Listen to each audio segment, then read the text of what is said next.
Thank you, Kelly.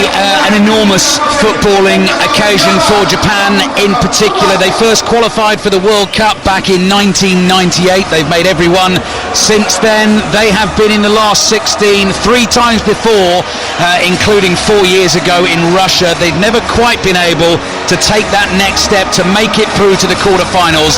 That is what is on offer for them this evening, but they are up against the wily Croatians, finalists from 4 years ago. Luka Modric, you've mentioned, a team packed with class and with experience. But as Nico Kranjčar was saying to us on 5 Live Sports a little bit earlier on, haven't quite packed a punch up front. They've made a change up there today. Bruno Petkovic, the Dinamo Zagreb centre forward, comes in for Marko Livaja. The Al Janoub Stadium is not full, but the Japanese fans in particular are going to make up for that. I can see a real pocket of them away to the left-hand side, that white flag with the red circle in the middle. They've got I think they're sort of plastic bags or balloons that are inflated that they're swinging around above their heads. The two teams are out on the field, the Japanese flag to our left-hand side, the Croatian flag to our right, and it is time now on BBC Radio 5 Live for the national anthems. A giant red and white checked banner draped above the heads of the Croatian fans away to our right-hand side. Ripples on a balmy evening inside the Al Janoub Stadium. No better man to have alongside you than Peter Schmeichel on 5 Live this evening. Knows all about this sort of footballing occasion. Just the 129 caps for Denmark, a major tournament winner, the European Championships back in 1992, and went all the way to the quarterfinals of the World Cup. At France 98. Peter, Japan have pulled off 2 enormous shocks in this tournament. Do you think Croatia, having seen those games, might be wise to them? Can Japan do it again? They are warned now, Croatia, aren't they? So yes, of course Japan can do that. They're here. I said this earlier on today. They're here on merit. They have done really, really well. Yes, we thought it was a fluke, the first game against Germany, the way the game progressed, but then they went and did the same thing against Spain, and that just shows you that what kind of team it is. It's a team that averages 32% possession. So it's not a team that creates a lot. They defend a lot, and then they have this incredible pace up front, and that's why they've been hurting Germany and Spain. And of course against Costa Rica they lost the game because Costa Rica did what they did. They conceded 6 goals in the first game, so they had to go out and keep it tight and leave the initiative to Japan, and that's not the team they are. 2 of the most distinctive kits in the tournament as well. My favourite actually is the Japanese kit. They are samurai blue. They're all in blue. They've got bright yellow numbers on their backs. Blue shorts and blue socks, and the Croatian kit we know well, those red and white checks, which have a sort of main white strip down the front and an all-white back down the back at this tournament, which is slightly more helpful for the commentator because you can see the shirt numbers as well. Our referee, Chris Sutton, and I watched this fella in action in the Cameroon-Brazil game the other night. Quite theatrical, very demonstrative. He was the one who gave Cristiano Ronaldo that rather dubious penalty in the first group game against Ghana. He also sent off Vincent Aboubakar after scoring that winner against Brazil, but gave him a high five on the way off the field. So looking forward to see what he's got in store for us this evening. Team news very quickly before we get the countdown and we get ourselves underway. This a game for a place in the quarterfinals. The winners of this tie will play the winners of our second commentary on 5 Live on BBC Sounds this evening. Brazil against South Korea. 3 changes, Japan. Takehiro Tomiyasu in for the suspended Ko Itakura. He will play right-sided centre-back. Wataru Endo into central midfield in place of Tanaka. And Ritsu Doan, who has been a goal-scoring hero in both of those incredible wins against Germany and Spain, gets a start with young Takifusa Kubo missing this game this evening. Perisic has headed the ball on. It's crossed in by Kovacic, and there's some very early defending for Japan to do. The ball bounces over the head of their centre forward, Dyson Maeda, and Croatia pick up possession just inside the Japanese half. 2 changes for them, 1 enforced. The left back, Borna Sosa, is out ill for this game, so Borna Barisic of Rangers plays at left back, and the change up front that I was mentioning, Bruno Petkovic, the Dinamo Zagreb centre forward, comes in for Marco Levaya. We are 30 seconds in, we are underway, and I can see the Japanese manager Hajime Moriyasu already has the notebook out and he is scribbling. He has sprung some surprises in this tournament in terms of rotating the team, in terms of making the changes at half-time, in terms of his team playing in bursts and stunning teams, and made us won an early free kick. On the left wing for Japan, early thoughts from Peter Schmeichel. Yeah, well, you can see Japan, how they intend to play this game. When Croatia, they've had the ball, they started the game, they straight away went 5 at the back. So it's got to be similar to what they did against Spain and of course Germany. But they have a free kick now in a promising position. Free kick midway inside the Croatian half on the left. Doan whips the ball in with his left foot. That is a fabulous delivery, and Kamada can't quite get on the end of it at the far post. That beat everyone inside the penalty area. Ito crosses with his right foot. That is blocked by Barisic, and Japan win the first corner of the game. What a really good delivery that was. Croatia defended this free kick very, very high up, maybe 4 or 5 yards outside the box, and the ball was swung in between the incoming defence and the goalkeeper. Goalkeeper no chance, but no Japanese player at the end of that. Any touch, it would have gone in. Corner then for Japan. Good start for them. Junya Ito wears number 14, hands on his hips, couple of yards from the ball, plays a low one to the corner of the box. First time cross comes in from Endo, and it's headed just wide, and Japan are inches away from taking the lead in this game. That was close. That was really, really close. Again, well-worked corner kick. That's something we've seen a lot in this tournament. Corner kicks, how they work on the training pitch. It was passed back, not in first time, and that was crossed in, and it was just inches from going in by the 5 post. Yeah, that was the middle of the back three. Shogo Taniguchi with the header, and then Maeda. He is brilliant at that for Celtic, flying in with a challenge on the goalkeeper Dominik Livakovic. He does not give you a moment's rest. The ball's come off him and gone behind for a goal kick. So here's your Japan team for this one. Shuichi Gonda is the goalkeeper. 3 centre-backs, Takehiro Tomiyasu, Shogo Taniguchi, and the captain Maya Yoshida, the former Southampton defender, now playing at Schalke.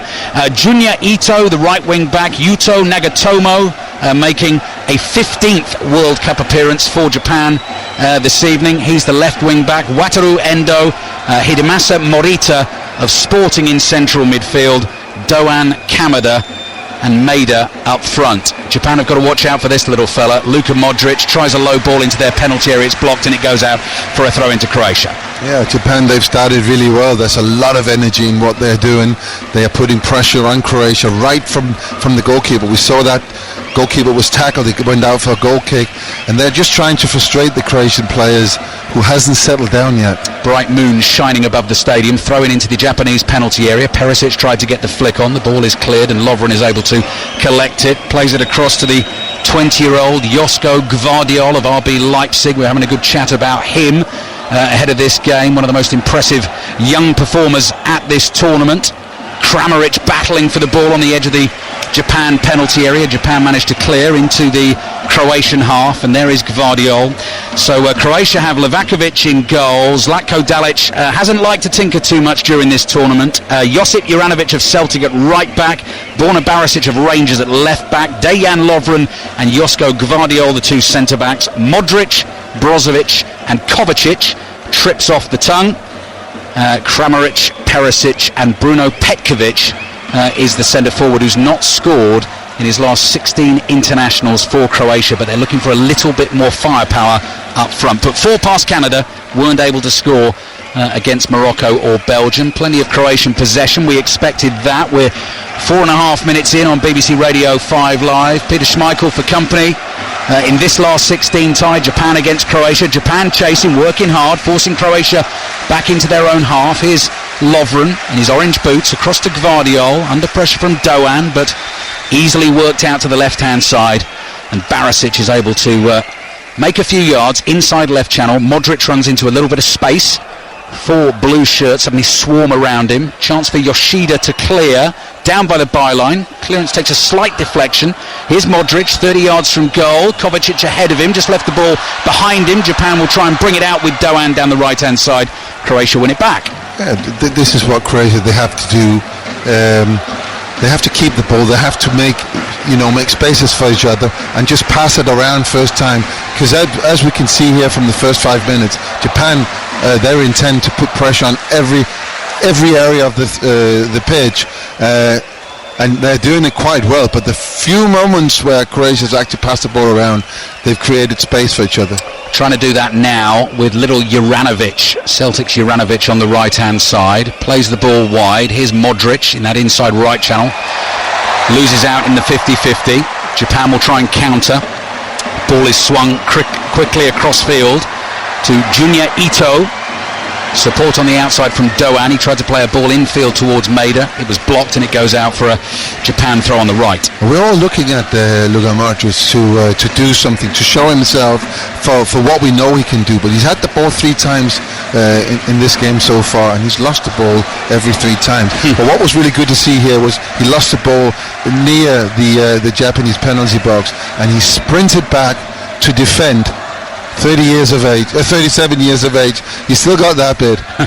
8th major tournament for Luka Modric. Tonight, 159th cap for his country, and of course the standout performer at the last World Cup, even though Croatia lost that final. He was the winner of the golden ball at the end of the tournament. Tomiyasu launches a throw down the right hand side, but no teammate on the same wavelength, so that goes straight behind for a goal kick. Japan 0, Croatia 0, 7 minutes played. This game live on BBC One this afternoon, so it's just gone 3 o'clock in the afternoon in the UK.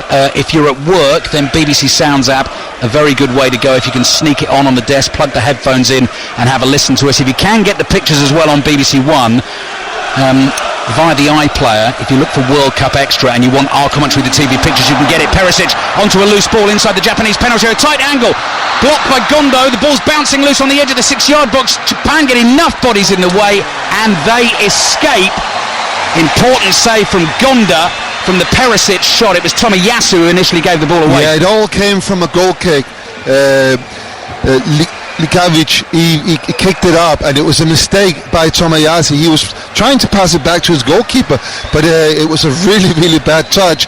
And Perisic was presented with mind you, from an acute angle, but with a chance. He should have passed the ball back, should have grabbed it back. But he went for the shot. Good save by the goalkeeper, and then it was a little bit of a scramble, and the goalkeeper ended up having the ball in his hand in the end. Here's Kamada for Japan, plays the ball wide to the left-hand side to Nagatomo. Nagatomo has Juranovic just backpedaling, looking for Maeda on the corner of the area.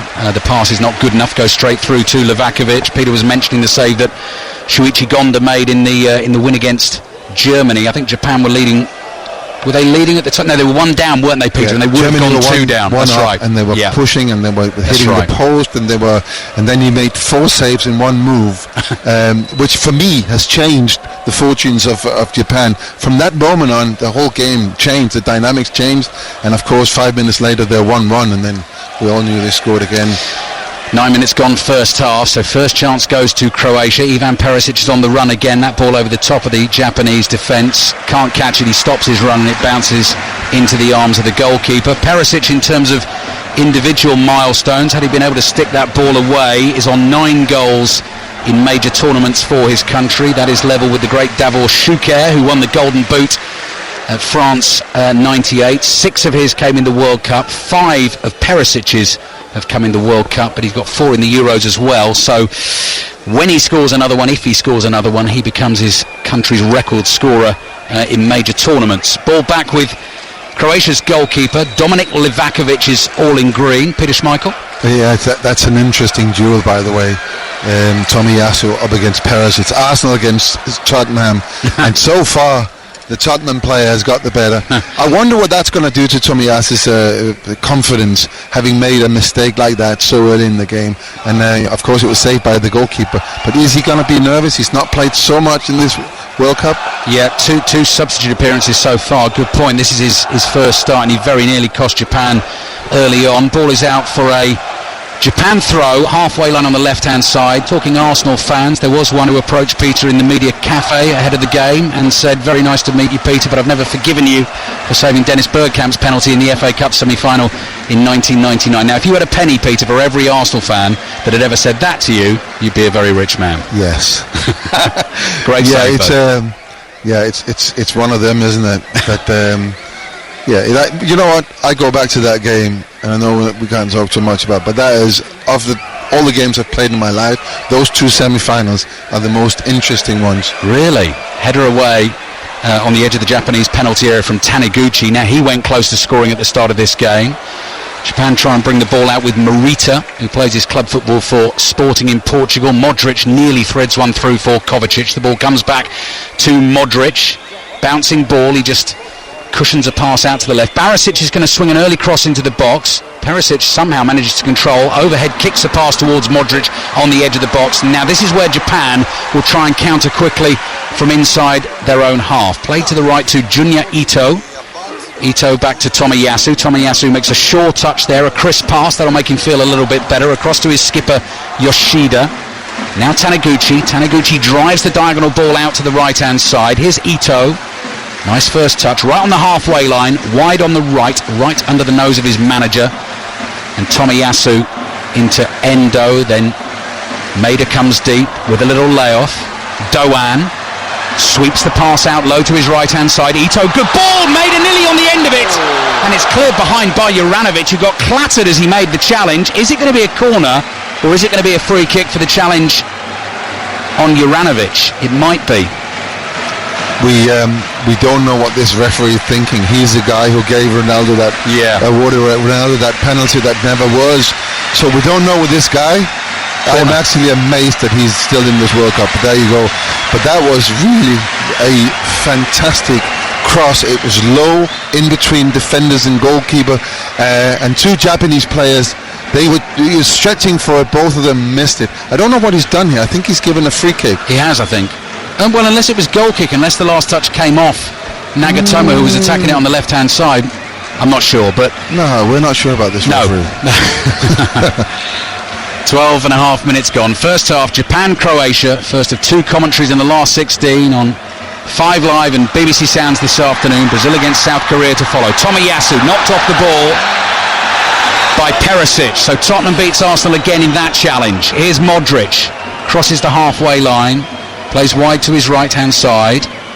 Support comes from Brozovic in central midfield. Trying to play through the middle. Good interception from Endo. Endo sprints forward. Japan find Doan in the centre circle. And this time it's Petkovic who comes thundering back, the big centre forward, to win the ball. Knocks Doan over. No free kick. Clean challenge. And Kovacic is able to play a little 1-2 with Brozovic. Yeah, the game is going... It's a little scrappy at the moment. And I think one of the reasons for that is that Croatia are not fully committed to attack. They keep 4 players back at the pitch at all times because they know if they lose the ball, they know how quickly that Japan can turn the game. So it's a bit cautious from Croatia, at least in the beginning of the game. The 2 Japan wins against Germany and Spain were obviously coming from behind in those games, but in this game, been chances at either end. Japan could easily have scored twice. Perisic has gone close for Croatia. Croatia attacking down the right. Here's Kramaric, support from Juranovic, played back to Modric. Little pass to his left finds Brozovic. Brozovic sees 3 blue shirts in front of him, can only play straight across to the left to Barisic. Runs towards Barisic, gets the ball back, swings a pass back to the halfway line. Lovren gives it straight back to Brozovic. Brozovic, little 1-2 with Kovacic.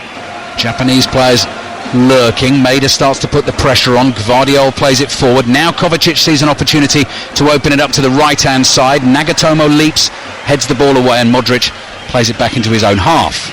Japan, as soon as Croatia, they've got the ball, Japan goes 5 at the back, and then Morita sits right in front of that and protects that. Run from Kramaric down the right-hand side, and I think he's got enough to get there in time and keep this ball in play. Followed out there by Taniguchi. Cross comes in with his left foot. It's a deep one, headed down by Ito. Important that Endo was there to clear on the half volley with his left foot. So Japan sitting inside their own half, and Croatia with Perisic turn and bring the ball back towards them. 15 minutes played. Japan 0, Croatia 0. Lovren sprints forward, looks for that ball over the top to Modric, takes it down on his chest, and the linesman waves his flag and says offside. Handball, he says. And Modric doesn't agree. Modric shakes his head. Peter Schmeichel will have a little look at us, look for us on the monitor. I'm not sure. It looks like a fantastic touch on his chest. Very, very difficult ball. He's running with the ball. It's coming behind him, and he takes it. I think that's a mistake by the linesman. But it could, from his angle, could have looked like a handball. Ito's ball back. I think that took a deflection. Yes, it did, which enabled Shuichi Gonda to scamper across his byline. Japanese goalkeeper, all in yellow, pick the ball up, and now Japan play out to the left with Taniguchi initially. High driven ball across to the right. Ito traps it under the studs of his right boot. Doan is there, plays it back to Arsenal's Tomiyasu. Endo into midfield, quickly forward by Morita. Kamada, always dangerous, the Frankfurt man, bringing it forward. Support on the outside from Nagatomo. Nagatomo cuts back onto his right foot. Another good ball into the box. Maida jumps for it. Can't get a clean header on it. Barisic volleys it straight up in the air, and then Doan can't control it. It bounces off him, and it goes behind for a goal kick. Japan has put in a couple of very, very good, very dangerous crosses, and it's only a matter of time before somebody gets on the end of that. And they are of the quality that it only needs a touch, and it will go in. And I think Croatia really need to work on stopping those crosses from coming in. We've seen 2 from the left-hand side, with 3 from the right-hand side, and that's too many in a game of this magnitude, if you like. Petkovic easily robbed on the halfway line. It's Peter Schmeichel with us on 5 Live this afternoon. Japan 0, Croatia 0. Taniguchi with the early header went very close for Japan. The centre forward in that attack. Maida very nearly converting the right wing cross, and then Doan is caught by Gvardiol. It's about 35 yards out, central position, free kick Japan. It amazes me that he's not getting a yellow card for that challenge. That was a bad challenge. And it gives Japan now an opportunity. Mind you, it's 40 yards from goal, but it's an opportunity. It's a set piece. It's a standard situation. And as we've seen before from this game, the first corner they had, they work on this. This is an opportunity for Japan. Yeah, I think with Japan at this World Cup, not to rule anything out. They have had a stunning tournament. Wins against Germany and Spain in the group stages, trying to make it 3 European scalps in the tournament, trying to get through to the quarterfinals of the World Cup for the first time in their history. Kamada of Frankfurt is standing over the ball. Nagatomo's in front of him. They've worked something clever here. Cross is flicked into the penalty area. Gvardiol heads it away. Nagatomo leaps early there, climbs over the back of Modric. Both players fall over. Doan lobs the ball into the edge of the box, and eventually the assistant referee puts the flag up for an offside, and Croatia get a free kick. Yeah, they tried to do something they worked on the training pitch. It didn't really work. It was quite clever the way they thought it out, but it was a short ball into someone who came running back, and he should have crossed the ball back into the box, but the quality of that cross wasn't there. Japan 0, Croatia 0. So Brazil, South Korea is our commentary at 7 o'clock this evening with Ian Dennis and Chris Sutton. 2 more last 16 games tomorrow. Morocco, Spain in full at 3 o'clock for you, and then Portugal, Switzerland, the last of the last 16 ties. That's a 7 o'clock commentary tomorrow on 5 Live Sport and BBC Sounds as Japan clear the ball up to the halfway line. Morita lobs it forward. Lovren is there and gets that past Juranovic wrong, and it goes straight out for a throw-in to Japan. Nagatomo wants to take that quickly, so he shouts to the ball boy there to sling him a ball. Japan have the ball back in play, attacking the goal away to our right-hand side in this very distinctive Al Janoub Stadium. Pacey pass to Ito. Ito's got the pace to beat Barisic. Another great cross in. Livakovic this time off his line to grab it. That's cross number 6, and he wasn't stopped again. But Ito, he's got so much pace, and he just ran past the player there and crossed the ball. Again, it was low. So that's a third cross they crossed in low now, which you have to think that's deliberate. That's something that they worked on and thought out that with this team you've got to cross it in low. They're just looking for that touch from the centre forward, Daizen Maida. Just 1 goal for his country. doesn't score a boatload for Celtic, but that's what they're looking for. Gvardiol, good passer from the back. Juranovic controls it on the volley. First touch gets away from him. Here come Japan again, inside their own half. Kamada looking for the run of Nagatomo. Nagatomo rather fortuitously gets that. Juranovic tried to clear it and it came off his right boot, and Japan still have it, and they're coming across to the right hand side. Tomiyasu involved in this attack. Here's Ito again on the right. Crosses keep coming in. Higher one this time. That takes a deflection. Chested down inside the penalty area. Thumped away on the left foot by Barisic. Up towards Petkovic. Challenge from Yoshida. Gets the ball, but he comes in from behind. So the referee says free kick Croatia. And this time Ito had the ball, was about to cross it, and Barisic was there. So far Ito's been up against Barisic, the left back who's come in today and started his first game, and it's not been the greatest of starts for him. Ito has been running riots down the right hand side, and he was stopped this time by Barisic, and that, I think, is something they need to work a little bit on. Yeah, it is a weakness, isn't it? I mean, watching the first, what have we seen, 21 minutes of this game, without Sosa there, with Barisic in there first start in this World Cup. He's the older man, not as quick as Sosa. Japan have seen an opportunity, an avenue there. Here's Yoshida in light blue boots.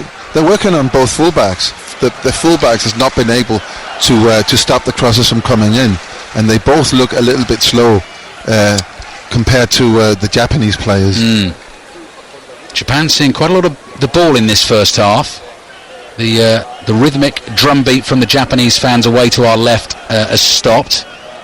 Gonda, the goalkeeper, plays out to his left. Morita, pass back to Yoshida. Yoshida plays through the lines up towards Doan. Gvardiol saw that coming, ran through Doan to win the ball, took a knock as he did so. He stayed down, so Croatia knocked the ball out of play so he can receive treatment. That was actually quite well worked by Japan. It was a ball from one of the centre halves up to Ito, but it was read by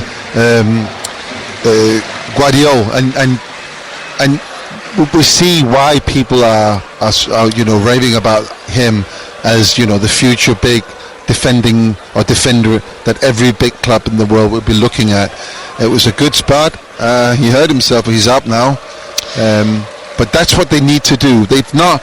So Croatia so far has kept all of their defenders back.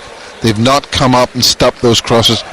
Those balls coming from defence, and that has given Japan a little bit of joy, because once they get that in the middle, they've got the options of putting the ball wide, and that has created the crosses. This is something they need to do more. Stop them from midfield. Japan give the ball back from the throw.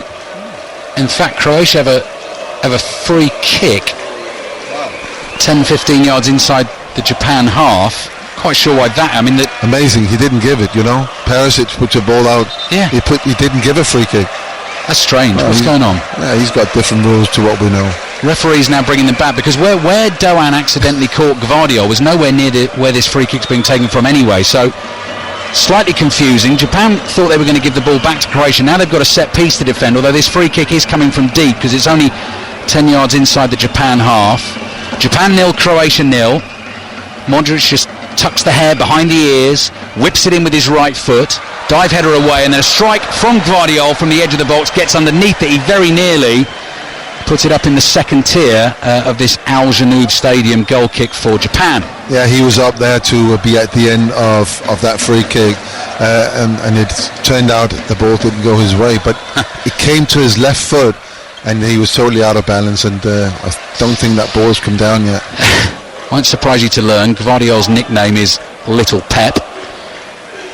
Here is Yoshida to his right to Tomiyasu. Tomiyasu launches it forward. Maida wins the header. Doan won't catch that. All the way through to Livakovic, who's got the ball at his feet, the Croatian goalkeeper. Incredible win in the first test in Rawalpindi for England's cricketers earlier on today. Test match special podcast will be certainly worth a listen, although I know, having chatted to Peter briefly in the car about the cricket, Peter won't be downloading that. Not a huge fan of the cricket, but I can assure you, Peter, it was a stunning win. England won it by 74 runs, and the next test will start on Friday, ball by ball commentary on. But I mean no disrespect, but to sit and watch something that goes on forever for 5 days, and then it's a draw. Yeah, it's an agreed draw. Yeah, it kind of It was a thrilling finish as the sun was coming down. And here's a ball through, and I tell you what, that might make its way through to Petkovic, and here's a chance for Croatia, trying to get it back onto his right foot.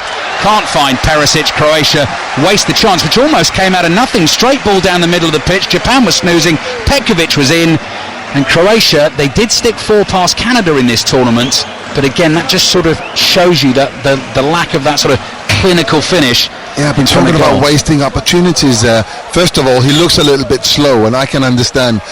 He was inside the box when he received the ball on the left-hand side. Have a shot. But what he did, he stopped the ball, and then he's trying to be clever, put the ball through the legs of the defender who stopped it. And he had 2 other options. He could have rolled it back. You got to take. I mean, we're at a stage in the tournament where it's important to take every opportunity, exploit every little bit of weakness that your opponents are giving you. We've already seen 2 mistakes, if you like, from the Japanese defence, and they've been nowhere near scoring. No, Croatia's 2 chances in the game have come from Japanese mistakes. Japan have been more threatening and causing more trouble down the end away to our right. That's the end they're attacking. Left back Nagatomo plays back to the goalkeeper Shuichi Gonda, clears with his right foot. Doan is beaten in the air by Gvardiol. Here is Kovacic, speeds to the ball, clever little flick with the outside of his right boot, forward to Perisic, back with Barisic to Gvardiol, and Gvardiol across to Dejan Lovren, hugely experienced international footballer, winning his 76th cap for Croatia this evening. It's been a good partnership for Croatia. Just 4 goals conceded in qualifying, just the 1 goal conceded at this tournament so far, which was the Alphonso Davies header against Canada. And now here's their little magic man Modric. Lovely turn, plays the ball into Brozovic, charging forward down the right, pokes it back to Kovacic in the centre circle inside the Japanese half, low to his left finds Barisic. Perisic runs towards him, lets the ball go through his legs, not collected the other side, and here's Doan battling for the ball for Japan. Bobbling pass forward, easily dealt with by Gvardiol into the feet of Brozovic. Modric just drops deeper. There's that trademark pass with the outside of the right boot. Wonderful ball. Perisic catches it, crosses it on the bounce. It's just over the head of the 2 players inside the penalty area. Juranovic with another cross into the far post. That's beyond Petkovic as well. Chance for another cross though for Croatia. Barisic takes 1 touch. Right out by that touchline on the left. Flicked headed to the far post. Very nearly stuck in by Kramaric. And it could be another cross coming in right away. No, Juranovic goes deep to Modric. Here comes that next cross. Far post. Perisic attacks it. Japan deal with it. Volleyed away. And that'll eventually go out for a Croatian throw. And it all came from a fantastic outside of the foot pass from Modric. It had a little bit too much pace on it for Perisic to sort of control it, so his cross wasn't great. It went all the way past the goal, and then the cross came back in. But what a chance. It was flicked on, and what a chance. It could have been 1-0 Croatia.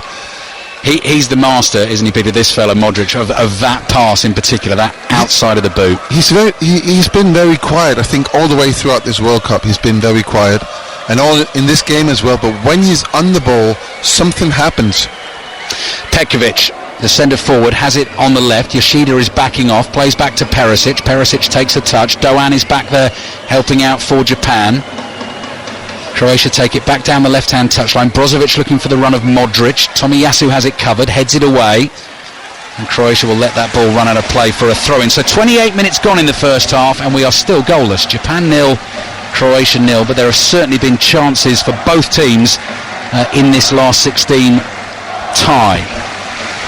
Netherlands, Argentina, England, France, the 4 teams already through to those quarterfinals. Quarterfinals will start on Friday. England's game against France, 7 o'clock on Sunday night. Perisic long throw into the penalty area. Yoshida heads it away, doesn't get much distance on it. The ball is dropping on the edge of the box. Barisic nods it forward, little flick on here. Important from Nagatomo to read that and volley it away. The ball won't come down at the moment. Eventually Kovacic gets it back to Juranovic. Here's Modric, 40 yards out, central position. That's another little impetuous flick with the outside of the right boot to find a teammate, but Japan have cleared. Maid has played it behind Kamada. Croatia have it again. It's a great weapon they have in Perisic's long throws. They're so difficult to defend because they come in but with no pace. So on a cross you use the pace of the ball to get it away, but when it comes in at the throw-in. Great ball from Endo. Down the left-hand side, chance for Japan. It's Kamada on the left. Maeda makes the run in the middle. Nagatomo is up in support.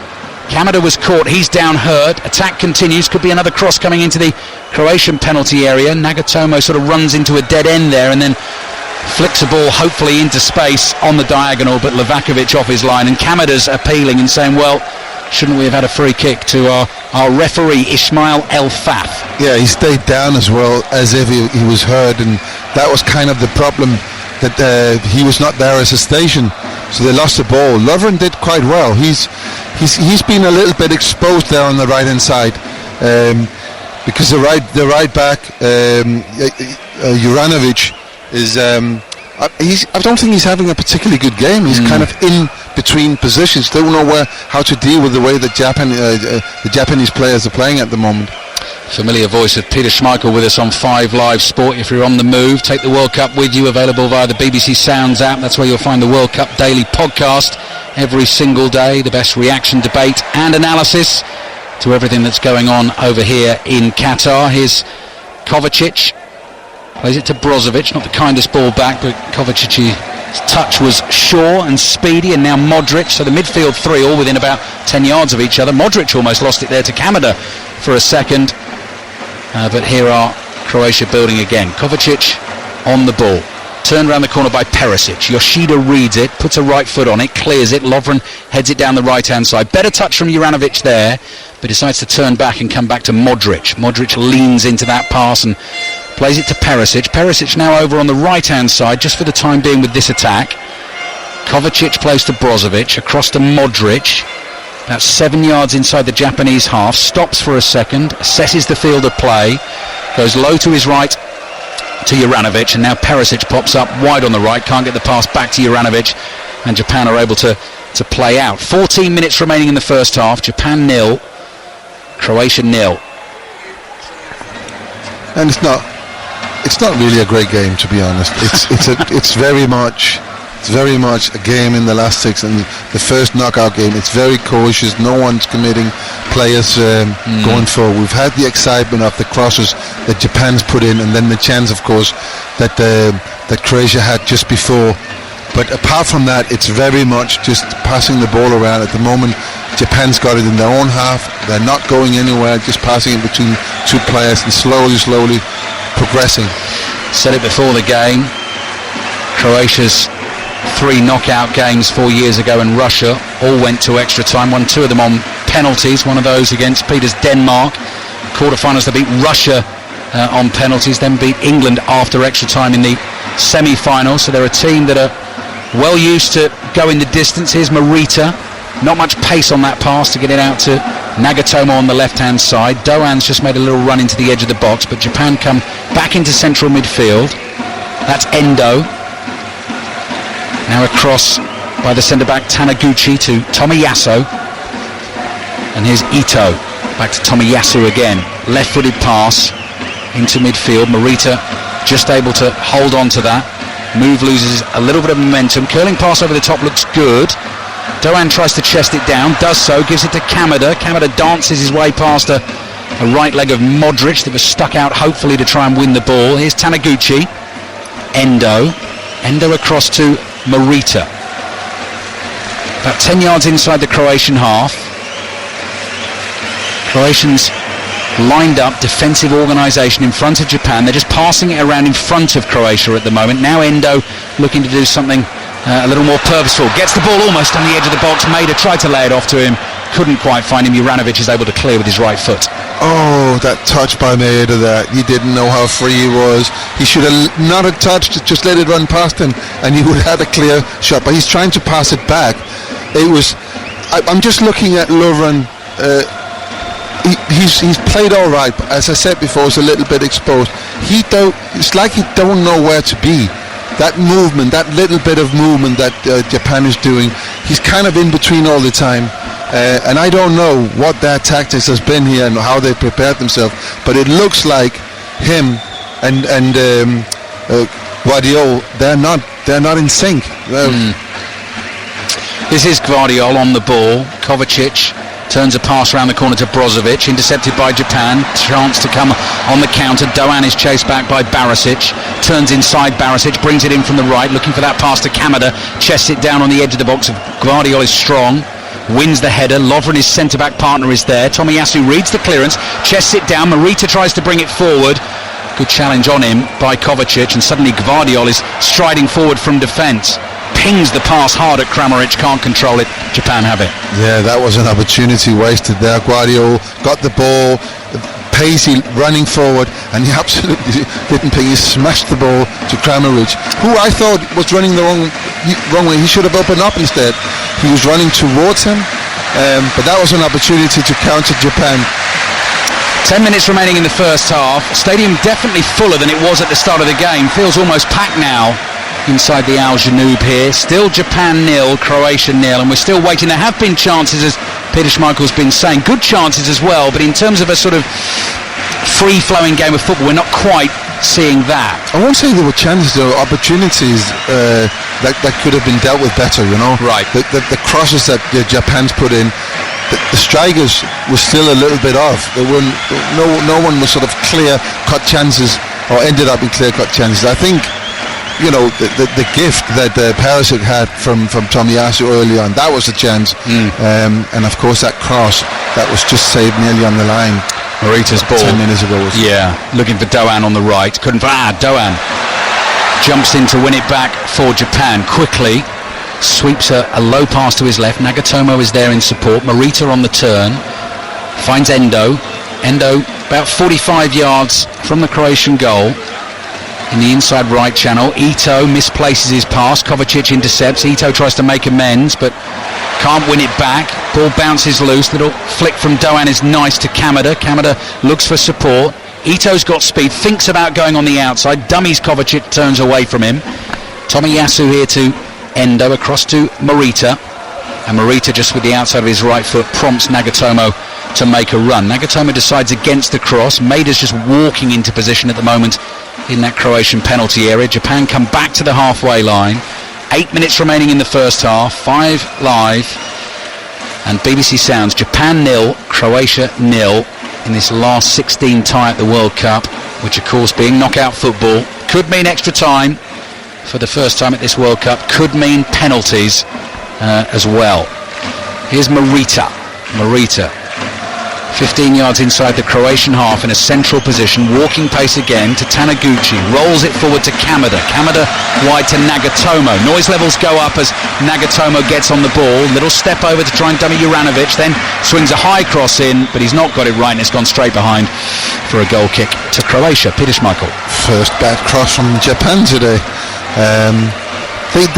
This is, I think, is Japan's problem when they have possession like they've just had now for a couple of minutes. They haven't got the players who can create that little bit of magic that opens up a relatively solid Croatian defence. They haven't got a module. I think they would prefer if Croatia had the ball and they were closer to the Japanese goal, and then they would get the ball in counter, but that hasn't happened yet. Croatia are very cautious. They're still keeping players back. They've only one Japanese player up, and at all times there are 4 players behind the ball. So clearly the respect for Japan of what they can do, what they showed against Germany and Spain, is in the Croatian tactics. If you are listening to us back in the UK this afternoon, wherever you might be listening to us, and you want to take a little break at half time, make sure you don't miss the start of the second half, because Japan absolutely renowned in this tournament for the manager making a couple of changes, and it has an immediate impact. So you would be unwise to miss it. Although on your smart speakers, I know during this tournament you can actually ask BBC Sounds to rewind some of the action. So if you miss 5 minutes of a game, just ask BBC Sounds to rewind 5 minutes and it can take you back. So there you go. 6 minutes left in this first half. We're still Japan 0, Croatia 0. Cagey and cautious so far. Modric with the free kick into the Japanese penalty area. Doan tries to clear the bouncing ball with his left foot. It's half blocked.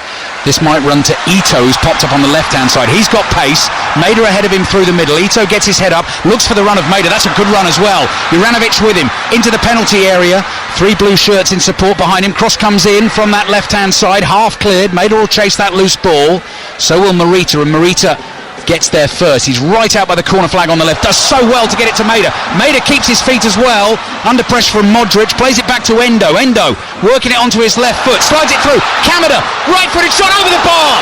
Great chance for Japan late in the first half. But it goes behind for the goal kick to Croatia. What an opportunity for Japan to take a 1-0 lead into the half-time team talk. It was a really, really good counter-attack. The first time we've seen that today from Japan, and it was stopped by, of all players, Luka Modric, 37 years of age. He was a guy at the far back who actually stopped it, but then a little bit of brilliance on the left-hand side created that opportunity. It was a 1-on-1 from an angle, I have to say, against the goalkeeper, but the ball was quite a fair bit over the goal. Yeah, it was. Throw in now for Croatia, deep in their left-back position. They've won another one on the left-hand side. Lovely close-up of the Japanese fans away to our left. The drums have got going again. Lots of them with the white headbands on. They've been so intense and passionate and emotional at this tournament. You can only imagine if they do make it through to the quarterfinals for the first time in their history. I think the tears are going to start flowing again. Only 2 teams from the Asian Confederation in the history of the World Cup have actually made it through to the quarterfinals. North Korea back in 1966, South Korea when they were co-hosts in 2002. So again, it would be a massive step, not just for Japan, but again for Asian football if they can make it through. And of course, South Korea have the chance later on this evening. And I think that plays in. That plays into how they play. That plays into this cautiousness that this could actually happen. They're this close. They have all the confidence. They've already beaten Germany and Spain. So why not also beat Croatia? Diagonal ball from Morita, fizz to Ito. Ito tried to find the run of Doan. It's come back to Tomiyasu. Doan is free on the right, curls across him with his left foot. Livakovic comes! Miscommunication. The ball's headed away by Juranovic for a corner. Livakovic behind him. If Juranovic gets that wrong, he's going to head that into his own net. Yeah, that was unnecessary. He's given a corner away, Juranovic. I don't think he's played a good first half. I think he's under pressure. He's been under pressure. He's not been able to find the right position. How can he stop the crosses coming in from the left-hand side? And on this occasion, Livakovic, he could easily have caught that ball, and I couldn't hear him, but I could see that he was screaming for it, and he didn't leave it for him. He's given a corner kick away. Corner from the right, killed into the near post, headed away. That'll go out for another corner. Doan waits for a ball to arrive. Doan's the super sub, so he can't come on at half-time and do what he's been doing in this tournament. It took him 4 minutes against Germany, 2 minutes against Spain. This is late in the first half. He takes the corner short to Kamada. Doan might be able to get across him with his left foot here. That is good delivery. Ball drops loose! Maida smashes it home for Japan! They are at it again!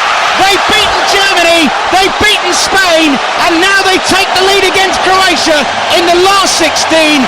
Celtics, Dyson, Maida in the right place at the right time. Japan 1, Croatia 0. A well-worked corner kick. We just said that it was a silly corner kick to give away. The first one was actually headed out again, but this is well worked. Shortly taken. First it goes backwards, and then one more time back, and then a perfect left foot across from the right hand side into the box. I don't think it's offside. It's a little bit of a scramble, and Maida is at the end of an easy chance, and it's 1-0 Croatia. 1-0 Japan. Yes. Against Croatia. Yes, and look at what that means to the Japanese fans all around this stadium. Have we got another huge upset on our hands, courtesy of Japan? Checking for possible offside leading up to goal has appeared on our screen. So Japan and Japanese fans everywhere will be desperately hoping there is no offside, and Maida, who does get criticised for his sort of lack of goal output at club and international level, well, he couldn't really miss, but he was in the right spot. He lashed it home. The goal counts. Japan lead Croatia 1-0. Yeah, and I would say on balance it's well deserved. It's not like any of the two teams have played particularly well. As I said it before, it's been very, very cautious from both sides, but this could just maybe open it up a little bit. Maybe Croatia will commit a little bit forward. Yeah, they're going to have to now. Last minute of the first half plus a bit of added time. 5 Live on BBC Sounds. Japan leading Croatia by 1-0. What an incredible tournament they are having. Picture of Dyson Maeda appears on the big screen around the grounds as his teammate Taniguchi, the centre-back, heads the ball away. So what have Croatia got in response? Not been full of goals in this tournament. Gvardiol is on the ball. It was another great cross, wasn't it, Peter? The delivery from the flanks for Japan has been really good. Yeah, and it's clearly something that they've spotted, that there's a weakness in the Croatian defence. I don't think they've defended well. I said this. I look at Lovren. Lovren is in between all the time, and of course, on the cross that led to the corner, the first corner kick of the two, Juranovic, there was no need for him to give that corner kick away. The goalkeeper was right behind him, a yard behind him. It was clear to see that he was shouting for the ball. He could have caught the ball, and they would have restarted from there, but he headed it out for corner kick. The first corner kick was kicked in and went for another corner kick, and then it was a short corner kick, was passed back one time, and then one more going back, one more, and the corner kick take on his left foot, put it back in, and they just didn't deal with the cross again. And they've been warned. I think they have been warned. I mean, yep. And it was Doan with the left-footed cross, so he's had an impact again. But Dyson Maeda, the goal scorer, chasing a ball now. Lovren's under real pressure, plays it back to Livakovic. Maeda still going, tries to close him down. Livakovic clears with his right foot. They really have been one of the teams of the tournament so far, Japan. They've been an absolute joy to watch and follow. And they lead Croatia by 1-0. Croatia finalists 4 years ago have now got to try and find something in response. We've only got 30 seconds left at the end of this first half. Ball is played out to Barisic on the left-hand side. Croatia in the red and white check shirts, white shorts, white socks, playing from right to left, right at the end of this first half. Modric trying to make it tick from deep, looking for the return pass. Modric gets in space on the right. Low cross comes in. Petkovic takes a touch, tries the cut back. That's blocked. Late corner for Croatia. And again, anything good that happens for Croatia, it comes from for Luka Modric. Again, a nice low cross. It was a difficult one to deal with because Petkovic is always in front of the first goal. But he's got a corner kick. There's an opportunity to equalise and come in at 1-1. This is going to be the very last action of this first half, right in front of the Japanese fans in that lower tier of this stadium. Now they're going to go short. Modric gets the ball back from Kovacic onto his left foot, overlapping run from Juranovic. Cross comes in to the far post. Lovren tries to attack it. The ball is over his head, and the half-time whistle blows. And we have another potential upset on our hands. Dyson Maeda with a goal late in the first half. Peter Schmeichel has Japan leading Croatia by 1-0. They are, and it's gonna be. I'm really looking forward to the second 45 minutes. See how are Japan gonna react to being 1-0 up? They haven't been 1-0 up yet in this tournament, and how is Croatia gonna deal with this? Clearly, they have to do something. They have to change and be a bit more positive, and maybe attack Japan a little bit. And that promises an open game. And we know what it's like when Japan plays an open game. Yeah, we are very much looking forward to the second half. The sort of show of squad unity there at half-time as well. The Japanese substitutes all coming on in a line to warm up, and all in a line high-fiving all the starting 11 who have the lead for them at half-time. Last 16 tie, the winners will play the winners of Brazil against South Korea tonight, and it is Japan who lead. Japan 1, Croatia 0. Thank you, Kelly. Yes, unusual position for Japan to be in the big wins over Germany and Spain. They were behind at half-time. The manager would then make changes, and they would have an immediate impact in this tournament. But they lead, and neither manager has made a change in personnel for the second half. A lone bird has come fluttering into the stadium about 10 feet above pitch level, catching our eye away to the right. Game is underway. Kamada's little lofted ball forward, looking for Doan. Croatia are able to deal with that, play it up towards Petkovic on the halfway line. He's bundled over. Thought he should have had a free kick, doesn't get the decision. Here's Kamada onto his right foot, hits the shot, always rising over the bar it goes. Good start to the second half by Japan, looking for that second goal. Peter Schmeichel. Yeah, you said that right at the end of the first half. Don't miss the start of the second half, because Japan, they have this knack of creating something, and they did. I have to say, it looks like Croatia is still in the dressing room. They haven't turned out. That was far too easy. It ended up in a shot from 25 yards, and it was well over, but there's still an opportunity that shouldn't have happened. Japan 45 minutes away from a first ever World Cup quarter-final. Perisic's ball into their penalty area, and that is Taniguchi who clears it at the near post. Shuichi Gonda in goal, Tomiyasu, Yoshida, Taniguchi, the three centre-backs, Ito and Nagatomo, the two wing-backs, Wataru Endo and Hidemasa Morita, the two central midfielders, Doan on the right, Kamada on the left, and the goal scorer Daizen Maeda of Celtic playing through the middle. Throw in for Croatia, level with the penalty spot in the Japan box, headed away by Yoshida. The ball's not quite clear yet, bounces once, Kamada just knocks it to his left, Nagatomo puts everything into that clearance, up in the air it goes, Lovren cushions a header to his right, Juranovic plays the ball infield and easily intercepted by Taniguchi, flicked on by Brozovic, laid down by Kovacic, and here is Gvardiol who's playing in this protective black mask, the left-sided centre-back for Croatia. And now we see Croatia have got the ball. In the first half they were so cautious. Let's see how they approach this second half. They're 1-0 down. They're 45 minutes of going away from going out of the World Cup. They need to be a bit more aggressive and they need to take more chances. Maeda chasing through. Lovren got just enough on the header back to his goalkeeper Livakovic. Livakovic of Dinamo Zagreb in goal. Juranovic and Barisic the full-backs, Lovren and Gvardiol the two centre-backs, Modric, Brozovic and Kovacic, that midfield three. Yoshida's header goes straight up in the air, bounces in front of Petkovic. Japan get bodies in the way inside the box and Endo clears with his right foot. Hoffenheim's Andrej Kramaric on one side, Perisic of Tottenham on the other, and Petkovic making his first start at this World Cup, the centre-forward who's not had much of an impact in the game. Great sliding challenge from Endo to win a loose ball. It goes out for a throw into Croatia on the right. They are two big fellas, Petkovic and Kramaric, and they should be more dominating when the ball gets into the box, and they're not. They haven't got a lot of pace, so that's something they have to do. They have to win those headers, and they've just had an opportunity where they didn't.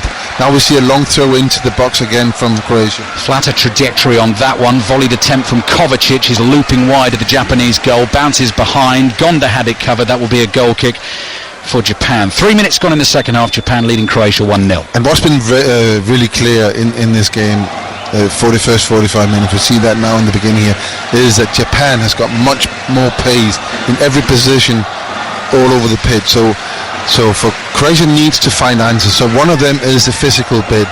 So get the balls up to the two big strikers and let them fight for it in the box, and then get support from midfield. And we've seen little glimpses of that. But they're not, again, as I said earlier, they're not fully committed to either or, if you like. Livakovic clears first time, the Croatian goalkeeper. Morita heads to his right. Here's Kovacic. He loses it quickly in midfield to Ito. Oh, that's a lovely touch and turn from Doan. Holds off Gvardiol. He's got support on the left from Nagatomo.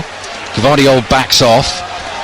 Japan, of course, scored a couple of early goals in the second half against Belgium in the last 16, and Russia ball in from Doan, sliding challenge from Lovren, ball goes straight up in the air, Lovren on his feet quickly, volley from the edge of the box from Morita, Gvardiol heads this away, second header from Juranovic, ball drops loose on the edge of the box, and Juranovic, taking no prisoners there, just puts his right foot through it and clears it high to the halfway line. Yoshida heads it to his right, wouldn't quite come down for Ito, headed away by Barisic. Well, this super sub, Ritsu Doan, he started today. He's been absolutely fantastic. It was his cross that they scored from very late on in the first half, and he just put another one in. This one was flat, and again the Croatian defence had a hard time dealing with that. He's been tremendous today, hasn't he? Oh yeah, absolutely. He's super starter now. He's super starter now. And let's see if they make it through to the quarter-finals, whether he gets a start in that game as well. Free kick for Japan on the right. But as I say, against Belgium 4 years ago in Rostov, they took a 2-0 lead. They eventually got pegged back and lost that thriller by 3-2. And I remember that closing move so well in the dying minutes. De Bruyne coming striding out of his own half, and you could see it all playing out in front of him. And it was Chadli who stuck the ball away. So Japan taking nothing for granted as yet, but they do lead Croatia, and they deservedly lead Croatia. I think they do. Yeah. I think they do. And when you go back to that game against Belgium, what a game that was. And of course, Japan was a losing side that day, but they have learned from that game. It's very clear. Lovren with a header back to Livakovic. He was under pressure from Maida. Livakovic just bowls it out underarm here, plays it across to Modric. That is the man, of course, Croatia are looking to, playing in his 5th World Cup. Ball to the right, Juranovic early cross in. Yoshida who got the crucial touch actually, which led to the Maida goal. He just stuck out a right leg to keep that ball alive. Maida reacted quickest right at the end of the first half. That's why Japan lead. Cross from Barisic, looks too close to the goalkeeper. And Petkovic down inside the penalty area. He's appealing for a penalty. VAR will clearly have a look. This is the referee that gave the non-penalty to Ronaldo. So this time he waved it away. Let's see. It looked like he was taken down, but Petkovic onto the ball just outside the penalty area now. Right-footed cross is straight at the goalkeeper, who falls gratefully onto the ball. So VAR will have had a look. They will be communicating. But the referee at the moment just waving play on. Is there enough in that, Peter? I don't. No. Petkovic, he went down very, very easy there. It's a little hand on the shoulder, but it's not enough for a penalty. But you never know with this referee, you know. That's true. Taniguchi just has to be a bit careful there. I mean, he's doing what all defenders do, staying close, had a slight handful of shirt, but I think Peter Schmeichel absolutely spot on. Petkovic is a big fella, and I think if you touched him like that, you know, if you were in a sort of a race for a taxi with him, I don't think he'd be going down like that if you gave him a slight nudge. But it's a little bit of that I want Croatia to do. Balls in the box like that, and let Petkovic and Kramaric, let them fight for it.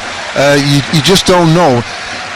They're not going to beat Japan on pace anywhere on the pitch.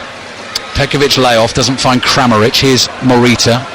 Plays it to his left to Nagatomo. Intercepted by Modric. Wide on the right, midway inside the Japan half.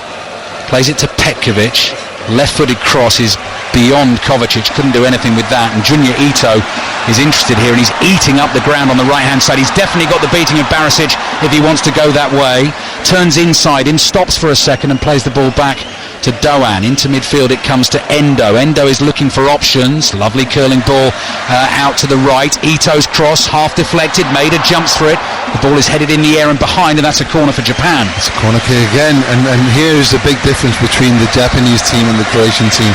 With that amount of energy that they infuse into it when they have the ball, they run forward with pace, and they're asking questions of the Croatian defenders.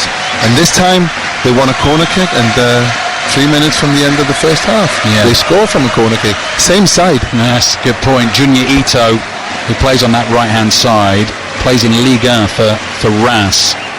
Joined them from Genk this summer. 8 goals, 21 assists last season in Belgium. That doesn't surprise me at all watching him here. Corner comes in. Taniguchi flicks it back to the edge of the box. Volleyed away by Juranovic. He sliced that. That nearly hits that sort of spider cam on the big wires above the pitch. Dangled high above the players. Lovren just side foots a ball to Juranovic. Gives it back to Lovren. And time is Croatia's enemy, of course. 35 minutes to play.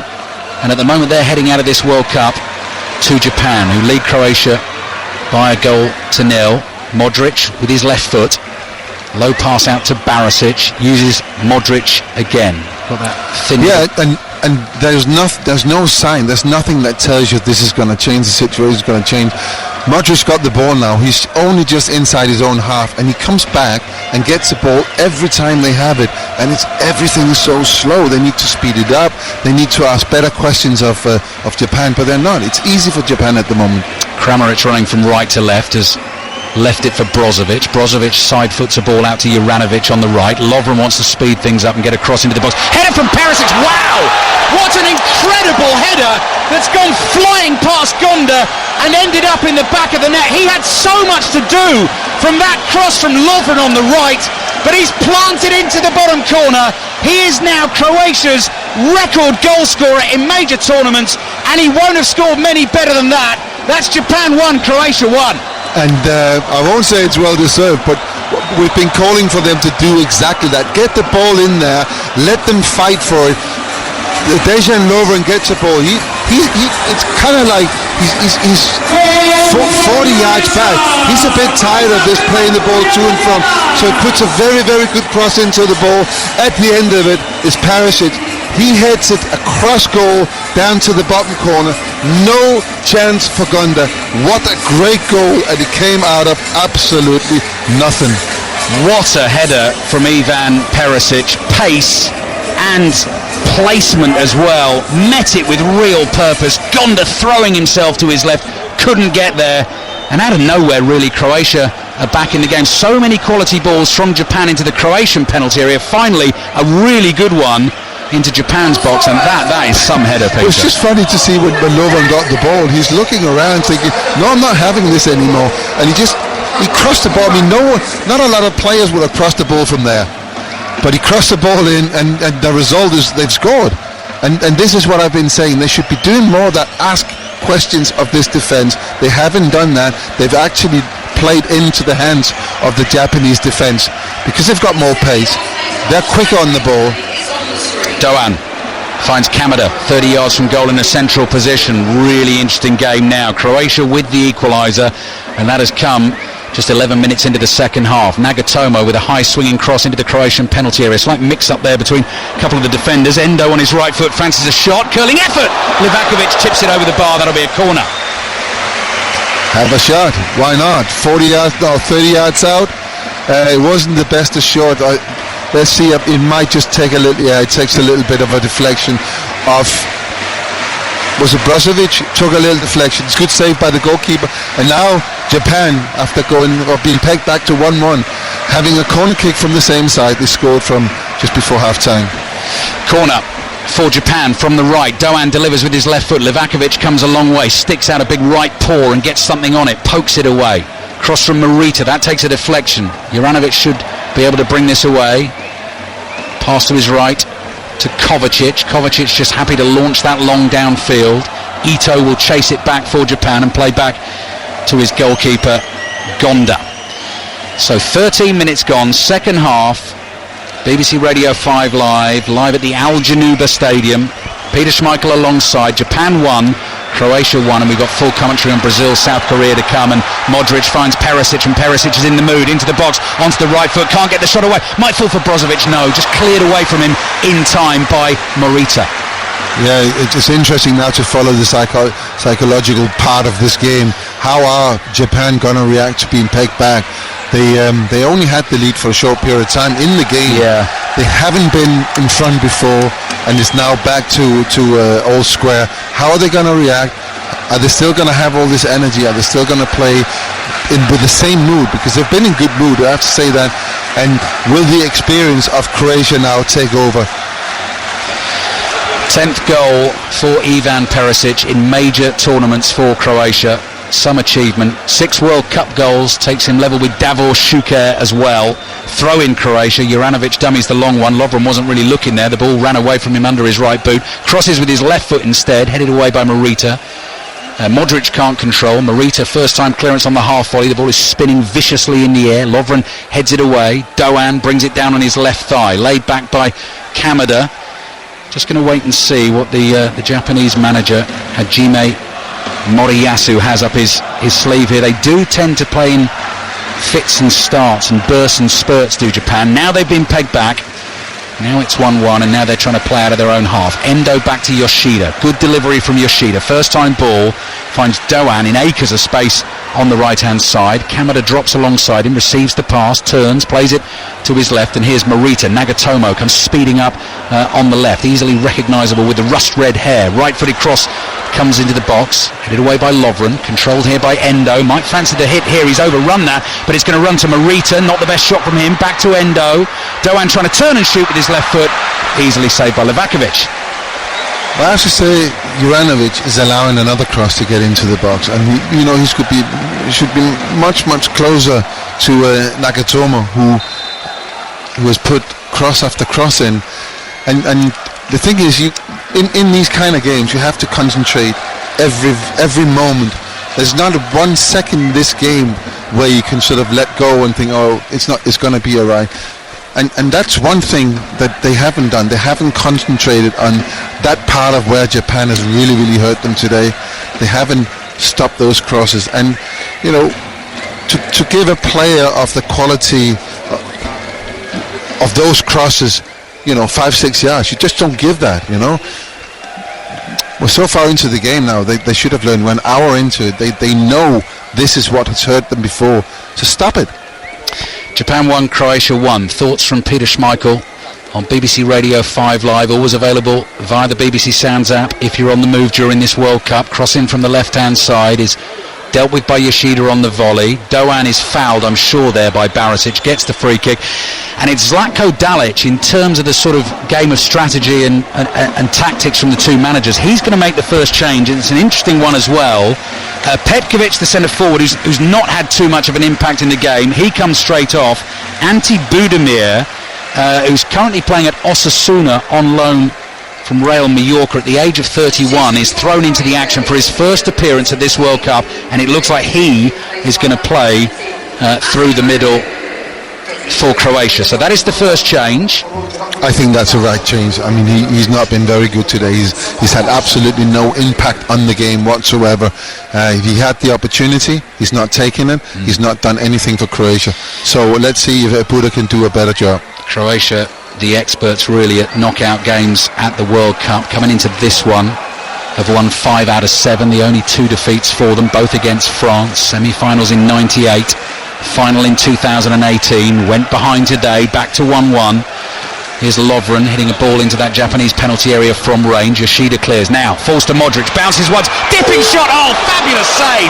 Gonda, full stretch to his right-hand side, denies Modric, it's behind for a corner. If there ever was a player you wanted that ball to fall for, it was Luka Modric. And what a shot. Top corner, but the save is even better. What a save by Gonda. Peter Schmeichel purring at that one. Gonda diving to his right, but Peter using that, he used the left arm, didn't he, to get to that ball that was dipping into the... He used the one that was nearest to the ball.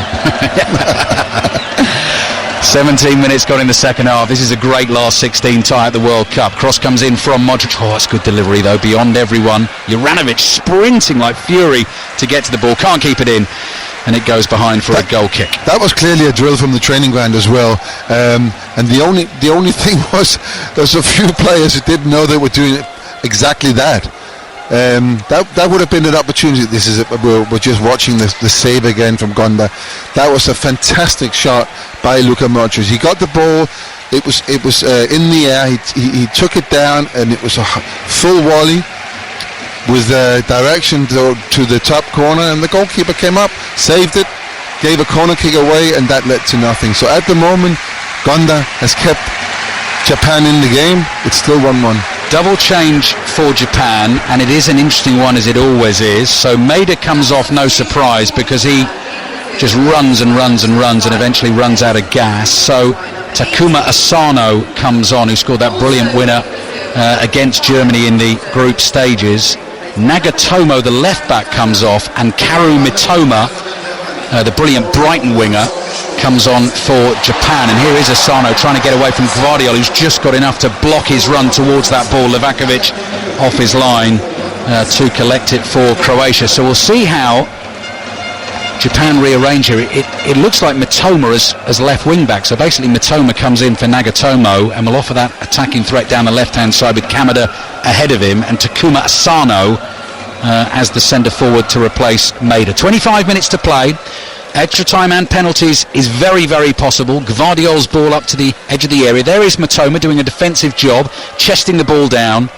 And here's Brozovic, low pass to his right, finds Barisic, plays back to Gvardiol inside his own half. Croatia defending the goal away to our left, inside this Al Januba stadium.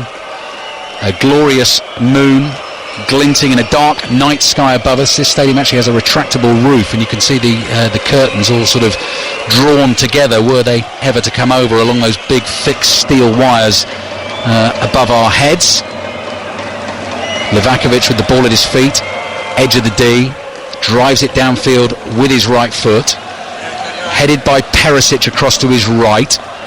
Morita clears. Juranovic has his back to goal on the halfway line, does really well for Croatia there. Looks for the 1-2 with Perisic, keeps going.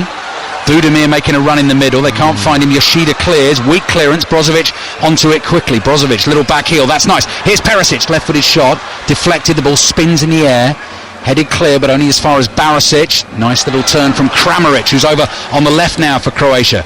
Chops it back onto his right foot, dummies the cross, keeps going, low pass across to Brozovic here, and Japan having to do some defending. Brozovic, back to Kramaric, right-footed shot, deflected, header down, Budimir just wide, skidding off the turf and behind for the goal kick. That was another opportunity to score. Budovic has just come on. I think it was Kramaric actually attempted a shot, and it was kind of deflected into Budovic's pass. It was. I think he should have done better. I think that should have been a goal. He's not under pressure. The ball is directly to him, and he scuffs it wide. Unfortunately for Croatia. Thinking possibly a Giroud or a Kane might have stuck that away. Ball's gone straight out for a throw into Croatia from the goal kick. Gonda with that wonderful save to deny Modric. Modric moving at full speed, looking to get on the end of this throw. Juranovic goes short to Perisic instead. Peter and I were talking goalkeepers ahead of the game. I know Szczesny's obviously impressed you, Peter, but Gonda's had a good tournament, hasn't he, for Japan? Yeah, I think he's not only had a good tournament, he's been producing match-winning saves, and I think he's kind of at the beginning of this adventure for Japan, because he had those 4 saves in the same move, and that changed the game against Germany. They were 1-0 down at the time, and that would have been the end of the game. Had they gone 2-0 up, Germany, they would have won for sure. Might not be here now. Asano chases the long clearance from Gonda.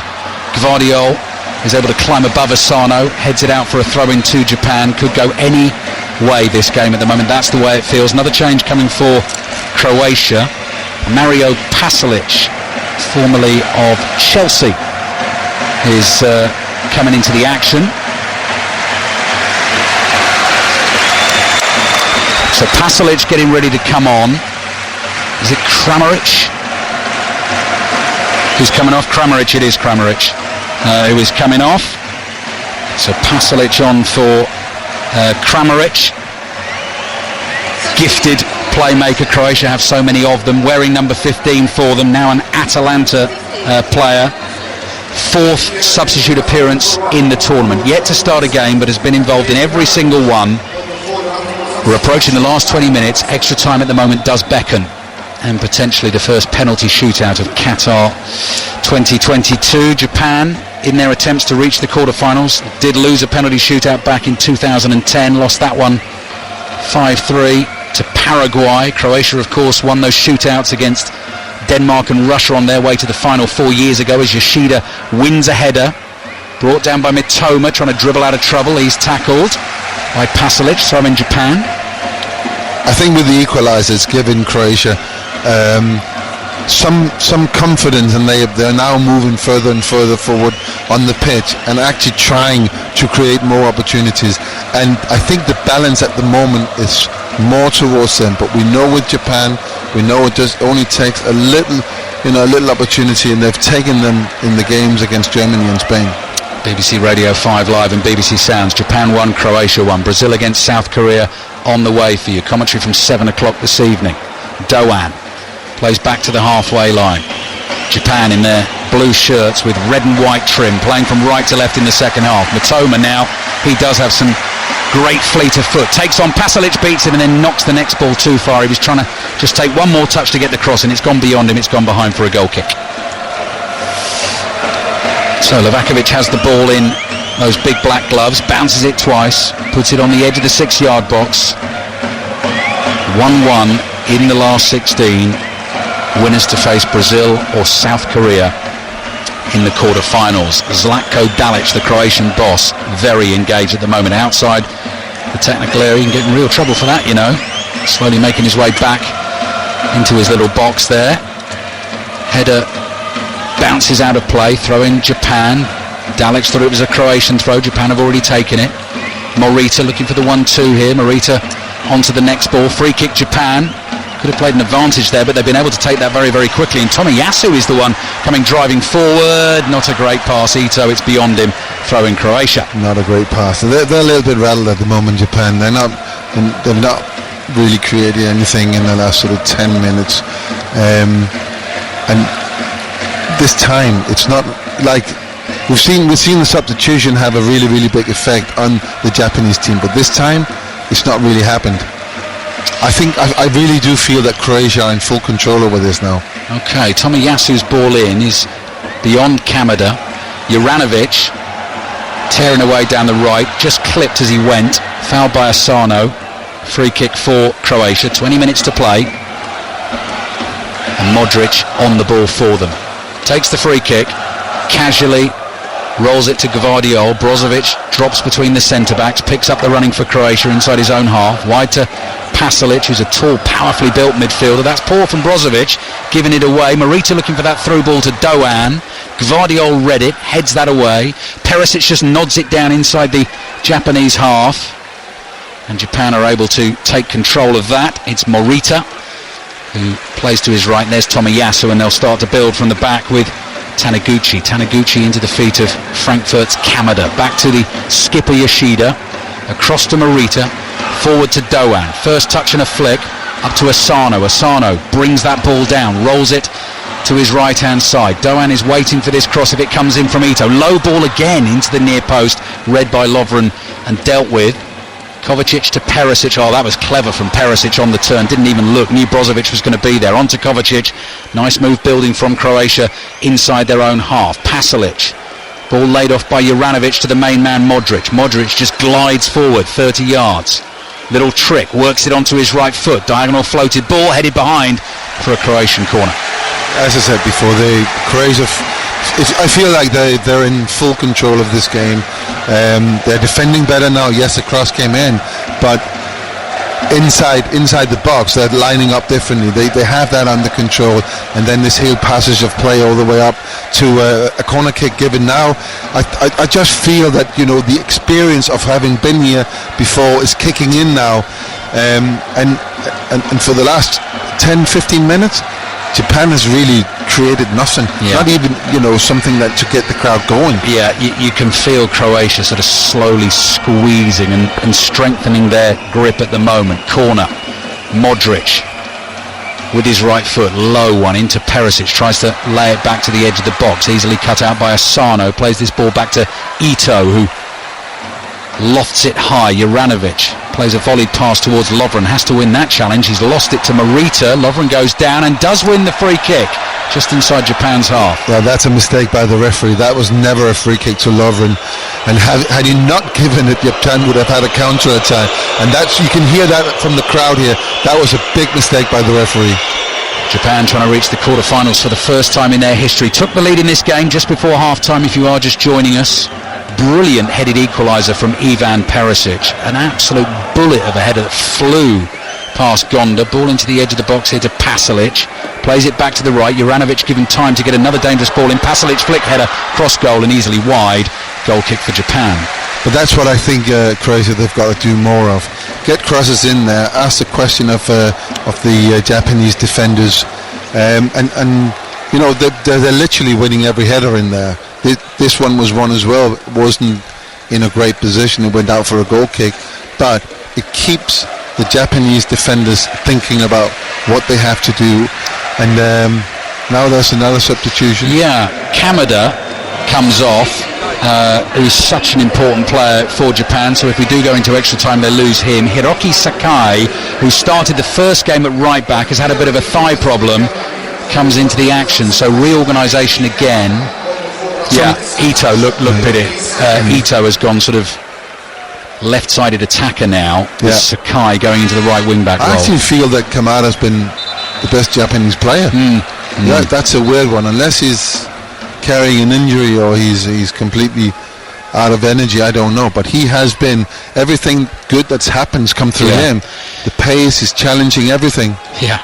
The only thing I'd say is Moriyasu in this tournament, the Japanese manager, has pretty much got it right every single time, so he'll probably prove us wrong again. But you're right, it's sort of okay, right, let's see how that works then. So Junya Ito playing on the left now, Asano through the middle, Doan is still out there, and substitute Sakai with his luminous yellow boots playing in the right wing back position. Just 15 minutes remaining of the 90. Extra time at the moment beckons. 7 o'clock kickoff tonight, Brazil against South Korea, with Ian Dennis and Chris Sutton, your commentary team for that one. Gvardiol heads the ball away, nodded forward by Tomiyasu. Modric, his header. 50-50, that becomes on the halfway line. Japan given the free kick for the foul on Endo. Just got a little bit scrappy. Just get the feeling both teams are sort of ramping themselves up for the final 15 minutes. What Japan did really well in the first half was stretching the pitch, not only on but also wide, and they're not doing that. They're very narrow at the moment. Here's Mitoma trying to burst free from the halfway line. Sliding challenge by Kovacic. The ball can't find Pasalic, out for a throw-in to Japan on the left. Yeah, I was saying it's also the length of the pitch. Stretch this Croatian team, stretch them on the length, on the width, get the ball out to the wide players, and then put these crosses in again. And they were threatening in the first half doing that. They haven't done that at all in the second half. Mitoma right on the halfway line on the left, takes the throw. Yoshida is tackled by Budimir. That falls for Perisic. This is danger for Japan. Here's Perisic running at Tomiyasu, hits the shot just wide from the left foot, took a touch on the way through. Corner Croatia. Really good defending by Yoshida. So Perisic is running directly to goal. He's lining up a shot and he fires it away. He just gets in, gets a little nick on it, and it goes out for a corner kick. Had he not touched that ball, that was going in the top corner. Yeah. Great defending by Yoshida. Seen some brilliant blocks in this tournament. Lisandro Martinez with one, Gvardiol with another. That's another important one from Yoshida. 13 minutes to play. Japan 1, Croatia 1. Corner Croatia. Modric with his right foot curls that into the near post. Perisic jumps. The ball lofts up in the air. Pasalic nods it down. Barisic trying to get the shot away. That is a fabulous and brave clearance inside the penalty area. Not sure it was Doan who got it away, and he's taken a whack for his pains as well. Yeah, I'm not sure why he's given a free kick for that, but we see it now. Ball bounces loose, doesn't it? Doan gets there, and then is he kicked by Barisic? I'm not sure that that's a free kick. But Barisic also might even have half a claim for getting caught himself there. But the referees decided free kick Japan. Still 1-1. Sort of nervous tension around this stadium at the moment. Yeah, well, again, it's a very interesting phase of the game that we're moving into now. There's 12 minutes on the clock to go. What do? Do you go for it? Do you take your chances with extra time? At the moment, if I was Zlatko Dalic, I'd go for it. It's there for them. They look to be in control. I've said this before. They look to be in control. They also look like they're creating more.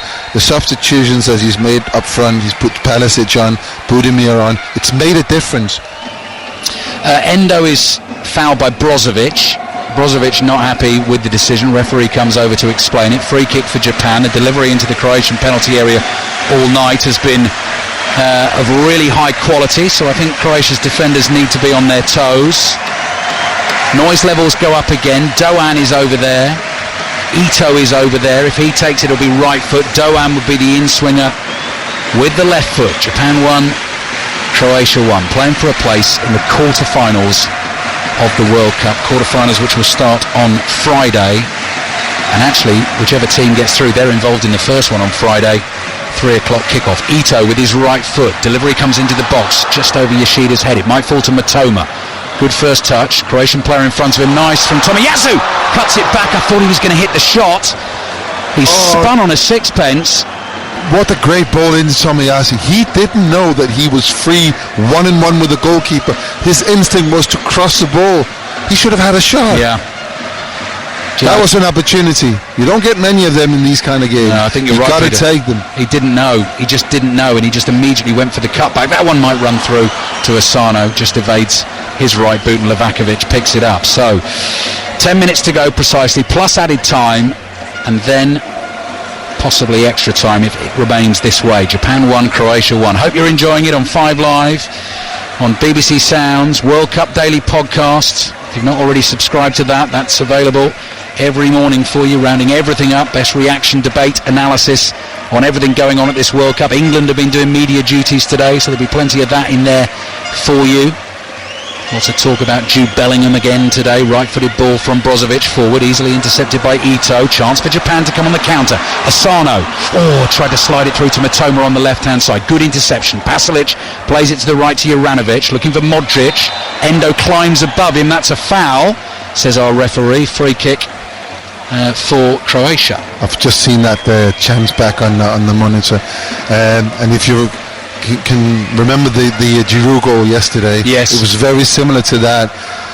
The only difference was that Giroud knew that he was 1-on-1 with the goalkeeper. Yamatura didn't. He attempted to cross the ball. It wasn't even a great cross.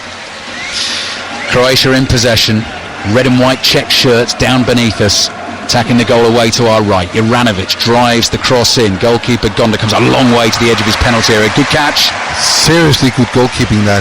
So this is where Croatia, and you can see that deliberately do that. They're challenging Japan's defence with crosses from anywhere really, and they've had some joy doing that. So what you need in these kind of situations is your goalkeeper to come out and pick them out of the air.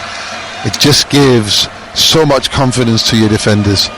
Long clearance downfield from Gonda, actually caught Asano offside. Free kick for Croatia. It was interesting actually, when Gonda had the ball in his hands, Sakai, the right wing back, took off at 100 miles an hour and wanted Gonda to go long, hit one of those 70-yarders down the right, and actually Barisic could have been caught out. Juranovic's ball forward to the edge of the box, getting really nervy now. Last 10 minutes of the game. Yoshida is fouled. Japan 1, Croatia 1.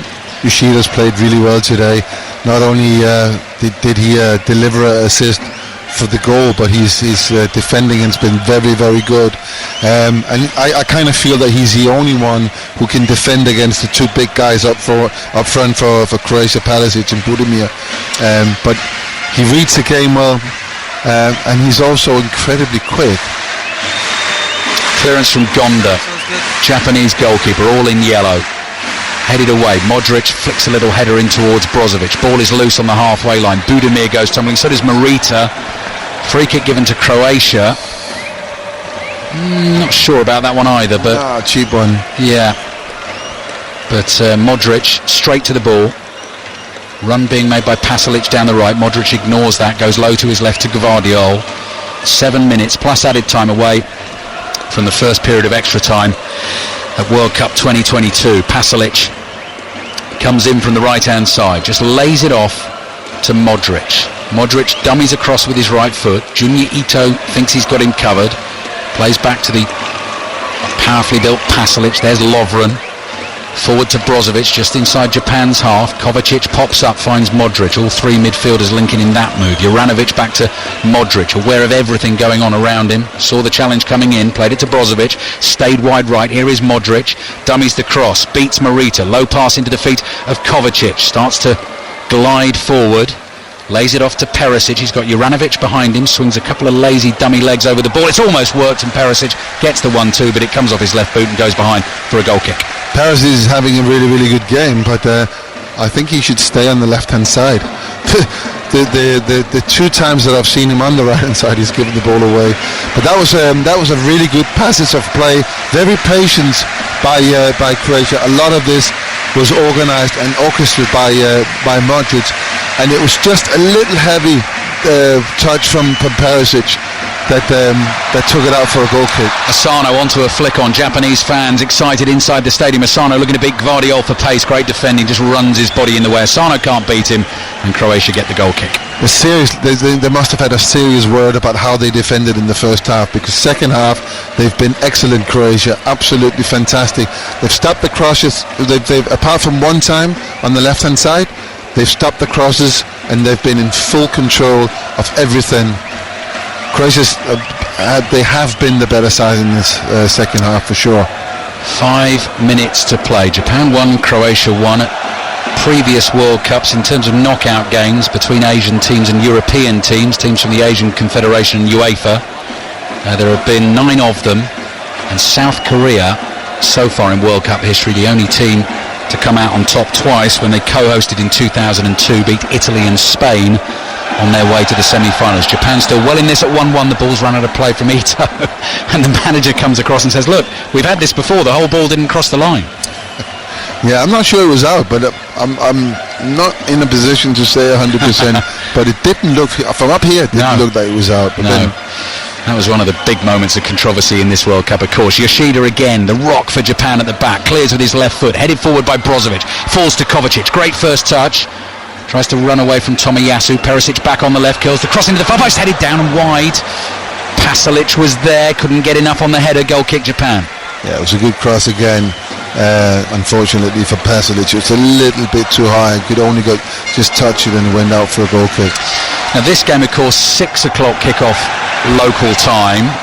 If the 10 o'clock kickoffs local time go into extra time and penalties, that ends up being a very, very late night in Doha. Another Japanese substitution about to be made, and it's Takumi Minamino, formerly of Liverpool, now of Monaco, who's going to be coming on for super sub Ritsu Doan, who was the starter today and was involved in that Japan goal. Brilliant cross in, and he's been a threat all evening again. So Minamino on, 3.5 minutes of the 90 to go, and we are still level pegging here on 5 Live and BBC Sounds at the World Cup. Japan 1, Croatia 1, playing for a place in the quarterfinals. Ball is chested down by Asano.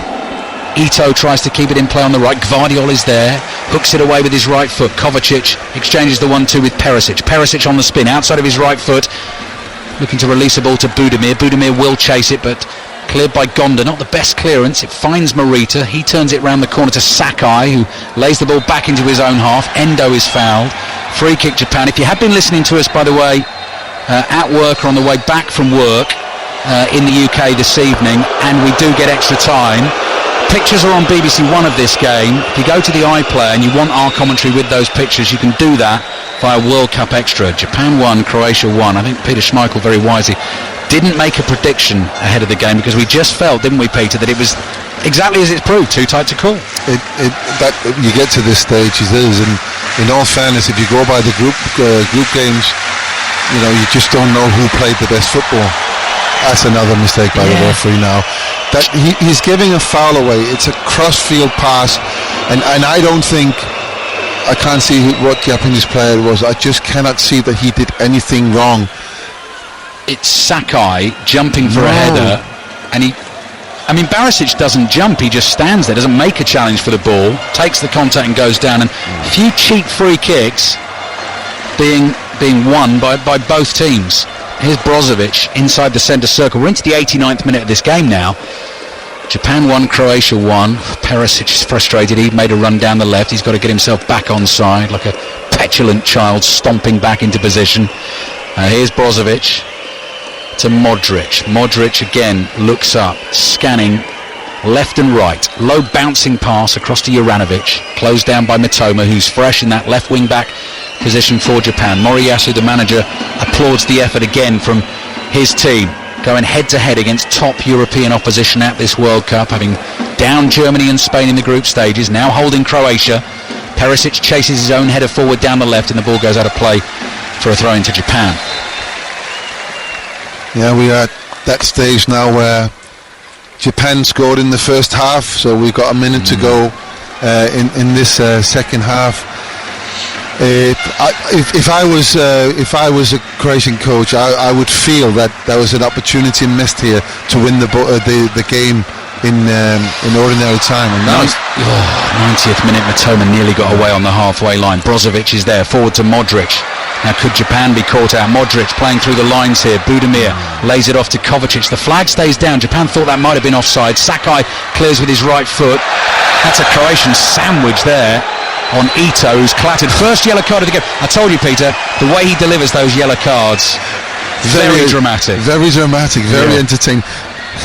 He's giving, I think it's Brozovic who gets it. No, it's Kovacic. Yeah, who is it gets the yellow? Kovacic. He gives one of them. It's actually two Croatian players who tackles, or makes the tackle on Ito. Is it Ito? Ito, yeah. And he gives one of them a yellow card. Yeah. And they were equally as bad. And it's Kovacic. Kovacic got the yellow card. Yeah. It could have been any of them. Am I right in saying that's the first yellow card in the game? Yeah, it is, because like I said at the start of the game, I was talking about the way that this referee delivers them with a real flourish. That's the first time we've seen it. Kovacic not on a booking already in the competition. He's okay. I meant to say at the start of the game, Modric is the one who has to be careful, because if he gets a yellow card in this game, he would then miss a quarter-final if Croatia go through, potentially against Brazil, or of course South Korea, unless they can pull off the upset. Additional time just went up on the big screen. 4 minutes to be played, and then it'll be extra time. Japan 1, Croatia 1. It's getting so bitty, this game. Free kick Croatia, aerial challenge again from Sakai, again on Barisic, and Barisic wins the decision. But what's really amazing as well is that when in the group stages we saw 10 and 14 minutes added on, and now we're in this period, the knockout stages, and we're back to normal again. Yeah. It's 4 minutes added on. Yeah, because we've got another 30 minutes to come, probably. Imagine that, 14 minutes of added time, then another 30. Oh my God. And then a shootout. Really, I mean, if it does go to a shootout, throw in from the left for Croatia by Perisic. That's a foul by Budimir. On Yoshida, free kick Japan. Really looking forward to having Peter Schmeichel alongside us this evening, just to try and get into the goalkeepers' heads for a World Cup penalty shootout. You must have, I mean, in fact, in the Euros, Peter, which you won, there were some big ones, weren't they, for which Denmark won? Yes, in the Euros '92 we faced Holland in a penalty shootout. Yeah, I've been in a few. it's still a long way to go. Yes, before we end up with a penalty shootout here. Yeah, we'll save all that expertise possibly for about 40 minutes time. Peter Schmeichel with us on 5 Live Sport and BBC Sounds. On a knife edge this one, Japan 1, Croatia 1. Croatia winning the ball inside their own half. Brozovic has Modric to his right, ignores him. Plays to Juranovic, back to Modric. Croatia have only made 2 substitutions so far. 3 left, 2 Dalic. Japan have made 4, just the 1 left for them in the second half. Pasalic, back to Brozovic. 2 minutes to play before extra time. Modric crossed the halfway line. Belgium, of course, scored a very late winner against Japan in the last 16. In Russia, Gvardiol's played the ball straight out of play, throw in for Japan on the right. 90 seconds to go. Is anyone going to be brave in this last bit of the game, or are we settling possibly for... It looks like both teams are settling for extra time. I would still say that Croatia should maybe have, pushed it a little bit and tried to get that winner, because they had the upper hand for a very long time. Japan's number 10, Minamino on the ball. Minute to play. Last minute of added time. Japan 1, Croatia 1. Taniguchi cross to Yoshida. Yoshida plays to his right-hand side, and Tomiyasu comes all the way back to the goalkeeper, Gonda. Gonda and Livakovic will be 2 key players if we go all the way to penalties. Driven ball, what a ball from Gonda for Mitoma, who collects that by the corner flag. Attacking position on the left for Japan. He's being forced back here by Juranovic. He's held on to it, but they've almost come back to the halfway line. Taniguchi plays across, 30 seconds to go. Can Japan get one more excellent delivery into that Croatian penalty area? Mitoma outside of his right foot, looking for the run of Minamino. Look who's there. Modric covers it off, slides in and blocks the pass. He's been incredible today, Modric. He's been here, there and everywhere. At that age, to still run as much as he does, and and read the danger. He's done that a couple of times today. Read the danger and save the day for Croatia. 10 seconds to play by my watch. Tomiyasu plays to his right. Here's Sakai, back to Tomiyasu. Referee puts the whistle to his lips, and we will have another 30 minutes in the Al Janoub Stadium. Japan 1, Croatia 1. It finishes after 90 minutes. Japan taking the lead late in the first half from Dyson Maeda. Fabulous header from Perisic to level it. And so, Peter Schmeichel, we got another 30 minutes. Yeah, and it's no surprise. It's how Croatia made their way to the final 4 years ago, by playing it cautiously and not give too much away. But in the second half, I just feel that they had the opportunity to push a little bit and maybe create more chances.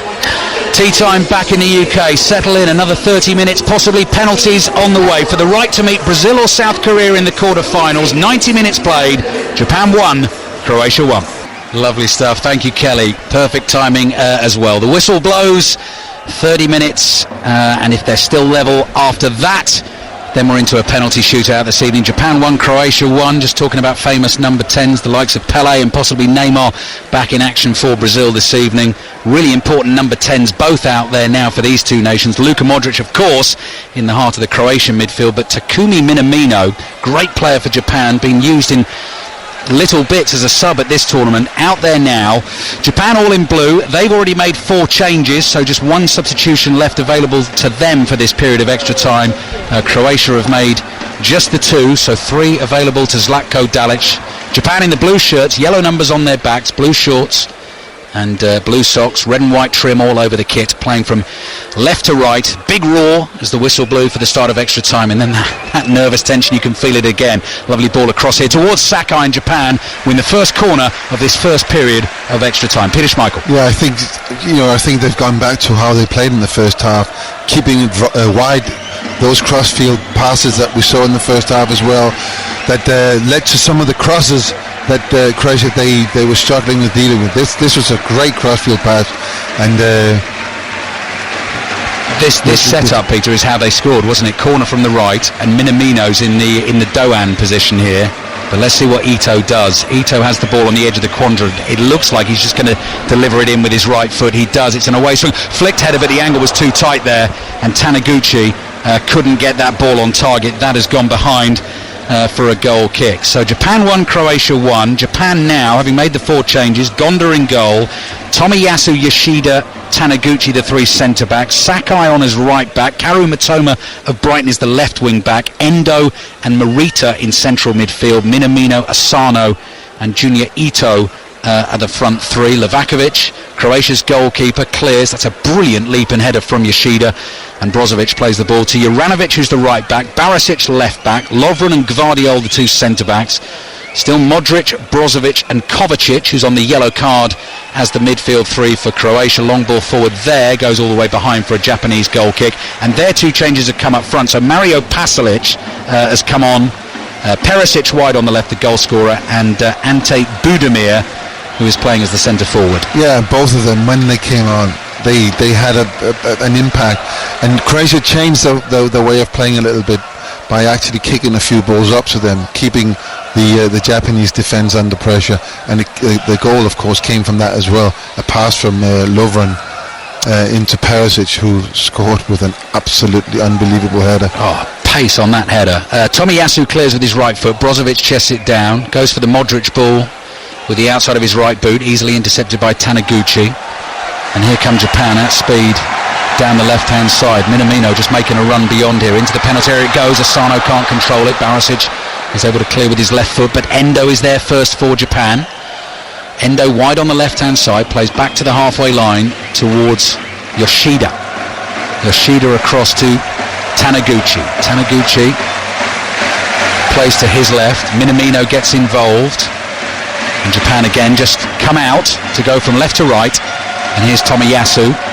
Tomiyasu's got Sakai wide on his right, lofts one over the top. Gvardiol heads it away, bounces in front of Brozovic, heads it to his right. Modric lets it run across his body, nudges it down the line for Pasalic. Taniguchi's there, and he wins the throw for Japan.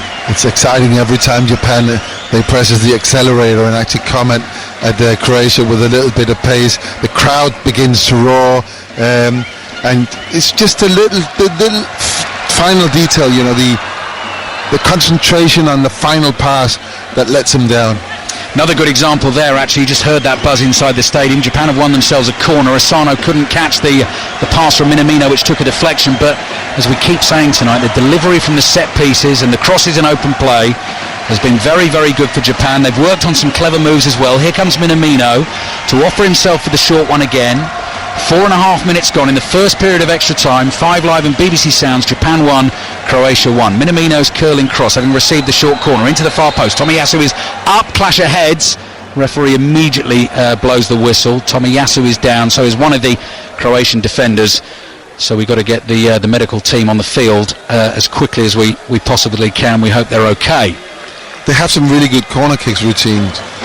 This was a different one as well. Again, a short corner, and they came back in, back to the guy who I couldn't see who took the corner, and that crossing, it just gets that little bit of movement in the box, and that was not a bad cross. It was very well defended. But Yoshida, it was a classic hit. I don't know what the referee's doing now. I tell you what, Pasalic took a knock on the head. He was the one who went down. He's picked himself up and he's run up field to get in position. The referee said, no, because you went down, you're going to have to go off to come back on. And what about Tomiyasu? Yeah, he's got to do the same. So We've got Pasalic over on the fast. Did he get treatment? That's a good point, actually, Peter. I'm not sure he did. I think he picked himself up before they got there. So is that a new rule then? I don't know. Now they both come on.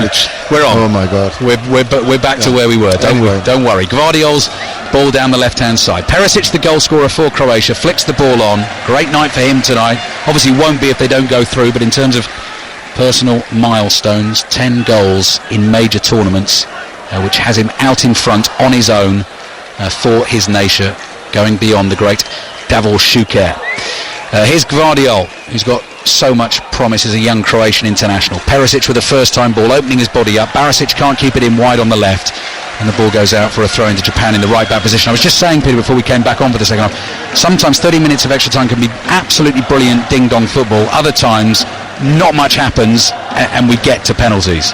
Yeah, and you know, you're so close to getting into a quarter-final, and yet you're so far away. So even being on the pitch, it's very, very difficult to sort of strike the balance of what you're going to do. Are you going to go full in? Are you going to be a little bit sort of reluctant? Are you going to be passive defensive? What are you going to do? Where is your belief? What do you feel? And I said this towards the end of the second half. I kind of felt that Croatia had an opportunity to just push a little bit on, and then maybe create an opportunity that could have stopped them from going into this. So scored a goal and actually won it in normal time. This opens it up, Croatia, to anything really. Yeah, Croatia getting ready to make the double change. Lovro Majer and Nikola Vlasic, formerly of Everton and West Ham. Machida under pressure, edge of the box. Budimir tries to block his pass away. Endo also struggling to get it clear. Morita is caught by Modric. That'll be a free kick for Japan. So Vlasic, who actually started the first game, still belongs to West Ham, of course, as a player currently on loan at Torino. Modric coming off. Number 10 went up. Yeah, Modric. You're right. Modric, who has scored in both the penalty shootouts in the World Cup 4 years ago on Croatia's path to the final, their most important player. Surely, armband is coming off. Wow. No, that was number 10 coming up there, Yeah. That is a really, really interesting change made by the manager, Zlatko Dalic. Kovacic and Modric are coming off. Vlasic and Lovro Majer of Rennes are coming on. I mean, Kovacic and Modric, I would have thought, not only could they seriously impact extra time, but penalty time. I mean, Modric would absolutely 100% be a penalty taker. High five with the manager, absolutely no complaints. Model professional Luka Modric, if they lose this game, he might just think, that he's running out of steam. Yeah. And then what's the point of keeping him on if for the penalties, if he's running out of steam and Japan, are playing against 9 men. Yeah, still plenty of time to go actually in this extra time, 8 minutes through the first period of it. Here are Japan trying to make something happen, edge of the Croatian penalty area. Perisic with a pass to no one in particular. Morita intercepts it. Asano can't collect that. It goes straight through to Livakovic, Croatia's goalkeeper, all in bright green, away to our right. Black number 1 on his back, matching his black goalkeeping gloves. Man in the black mask, Gvardiol, plays a ball across the face of the penalty area. Tension building minute by minute. Place in the quarterfinals at stake. Pasalic chasing a ball down the right-hand side. Budimir thought about cutting off the back pass, can't get there in time. Gonda, the Japanese goalkeeper, clears with his right foot, made the one stunning save in the second half from the Modric strike that was heading for the top corner, and Endo has passed the ball straight out of play. That was some strike that could have been the moment. But what a great save that was. And we're seeing pictures here of Modric coming out, and Vida, who actually played every game in the last World Cup, who's now just a substitute. He's giving him a big hug. Modric played really well today, and I'm impressed for at the age of 37 to be able to do what he's been doing in this game, which is not just playing, not just creating, and not just being the meister of Croatia's attacking play. He's also defended well. He's read 2 situations where he came back. He was the last man, got a tackle in.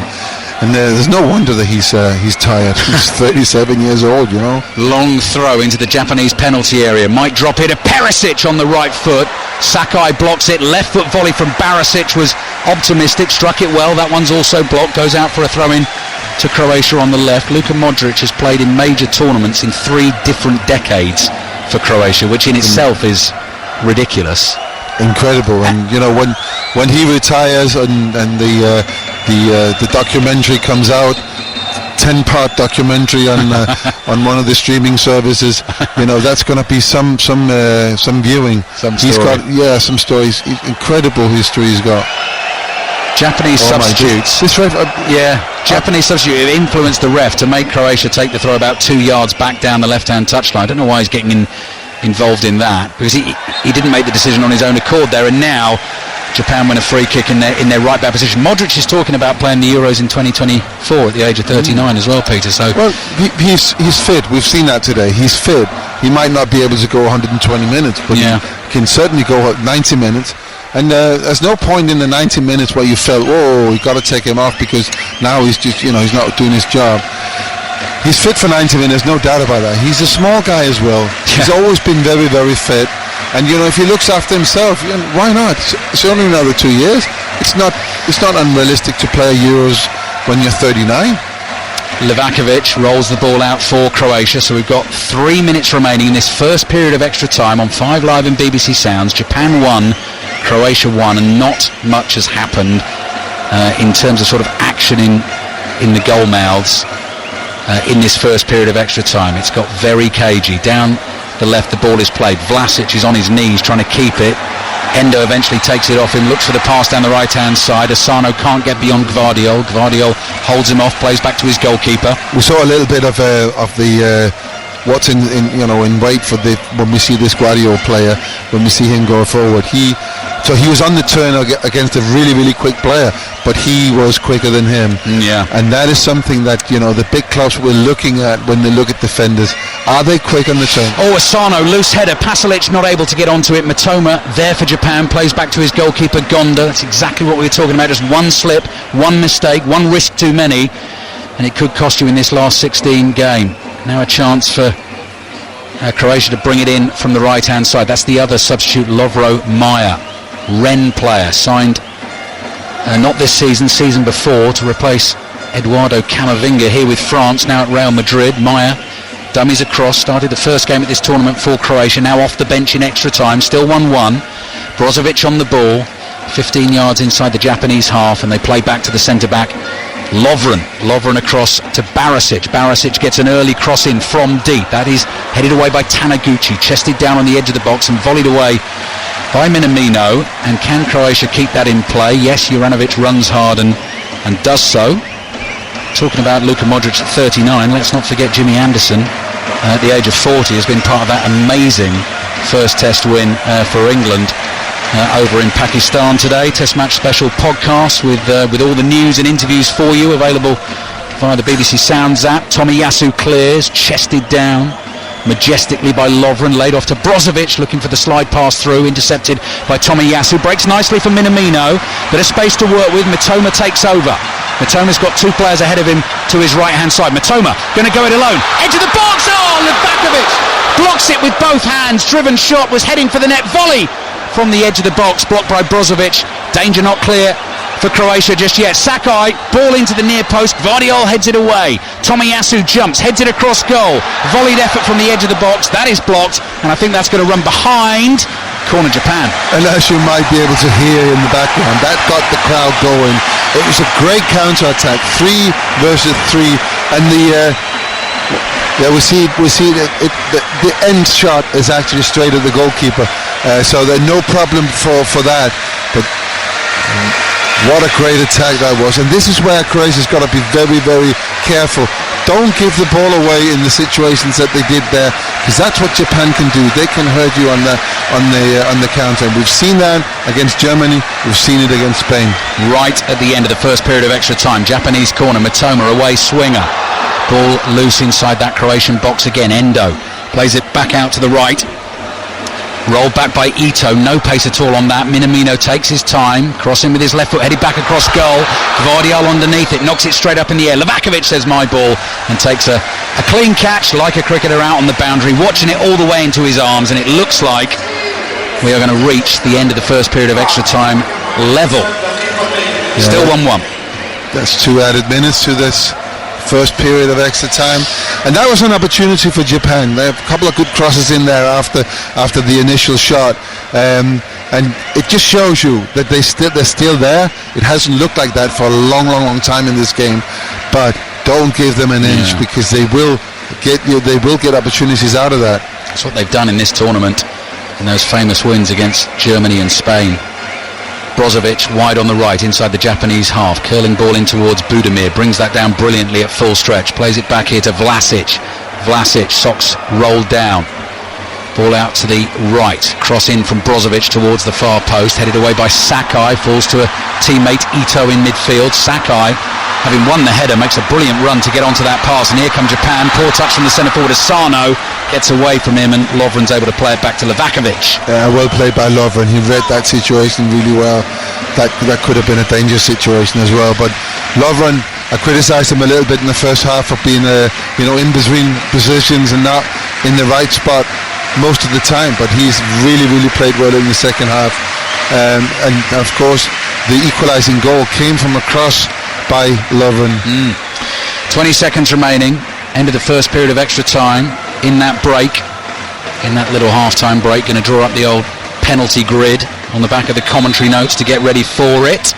Whistle goes. So Japan 1, Croatia 1. Livakovic with the pretty comfortable save, you would have to say, from the Mitoma shot. Japanese players immediately come to the touchline, taking loads of fluids on board. Croatian players dragging themselves towards their dugout as well. 15 more minutes to go. Kelly, Japan 1, Croatia 1. Yes, well spotted, Kelly. Hadn't even seen that myself. Tanaka is coming on. That is their last change in central midfield, and he comes on for Hidemasa Morita. So we're 15 minutes away from a penalty shootout. Ao Tanaka started both the wins against Germany and Spain.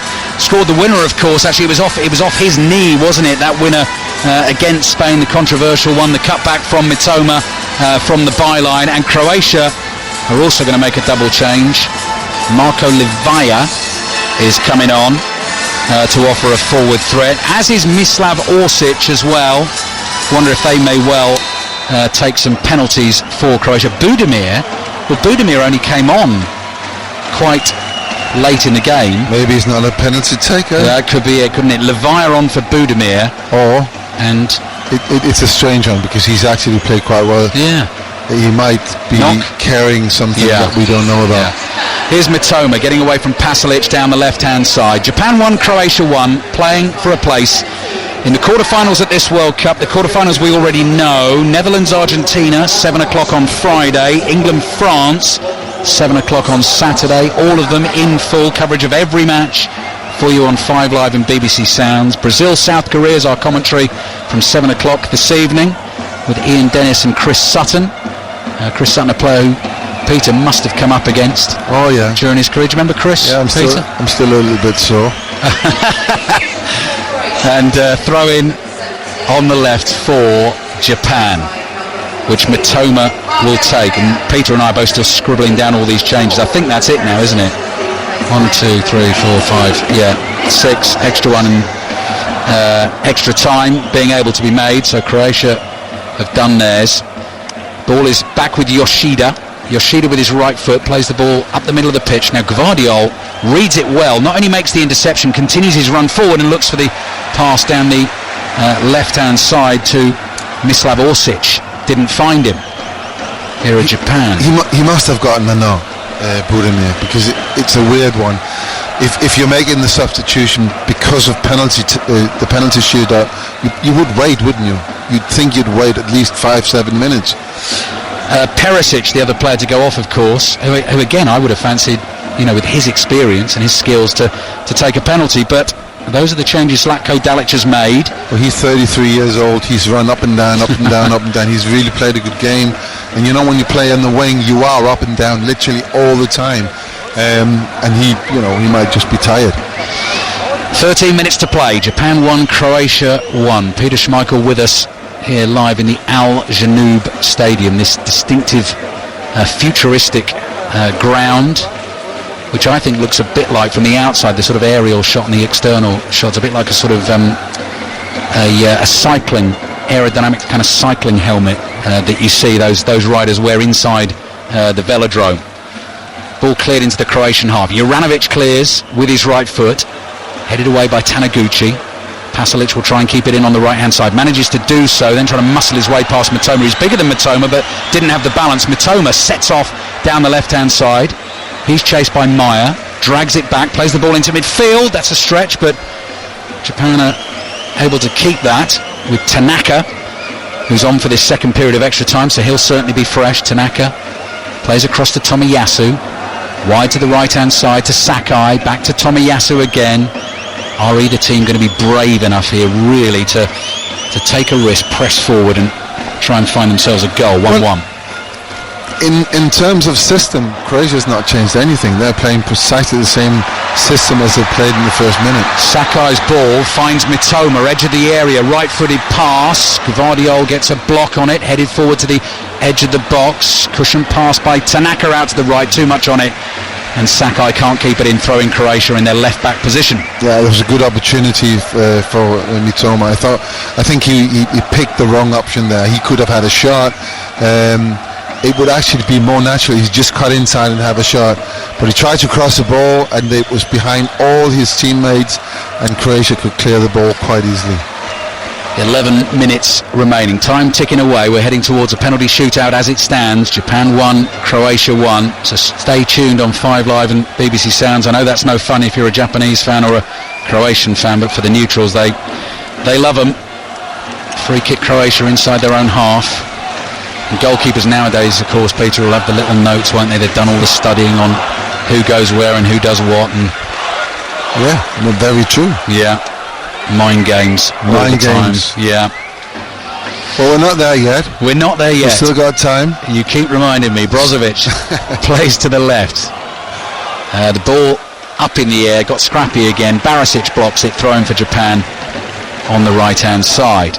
Sakai wanted Yoshida to run into space for him. Yoshida saying, look, I'm one of the old ones as well. I'm absolutely gassed here, so I'm not going to do that.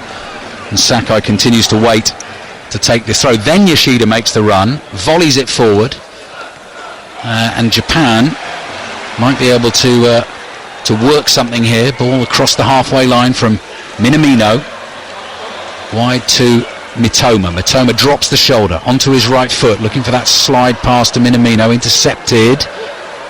Maya plays it back towards Juranovic, under a bit of pressure. Croatia's right back does well, clears with his right foot. Easy header won by Taniguchi. The ball bounces loose. Gvardiol is there first, lobs it up in the air. Pasalic bumps into a couple of Japanese defenders. Chance now for Maya to get away down the right-hand side, and Croatia are getting bodies in the box. I can see Vlasic in there for one. Pasalic as well, cross to the far post, headed away, chested down on the edge of the box by Orsic. Now he's claiming corner, referee agrees, corner for Croatia. That was a corner, very good opportunity to cross the ball in by Maya. He hit the only Japanese player in the box. There's two Croatian players in there. But it turned out to be a corner, and that again, opportunity for Croatia now to score a goal. Last 10 minutes of the game, second period of extra time. Japan 1, Croatia 1. Corner for Croatia from the left. In it comes. Goalkeeper Gonda punches away, gets enough on it, spins off his gloves, away to the left, goes out for a throw into Croatia. Yeah, very good goalkeeping again. We're at the point in the game where everyone's a bit tired, and what defenders really want is for the goalkeeper to come out and control crosses, and he did that very, very well. Juranovic takes the throw midway inside the Japanese half, so it's Croatia pressing for an extra time winner at the moment.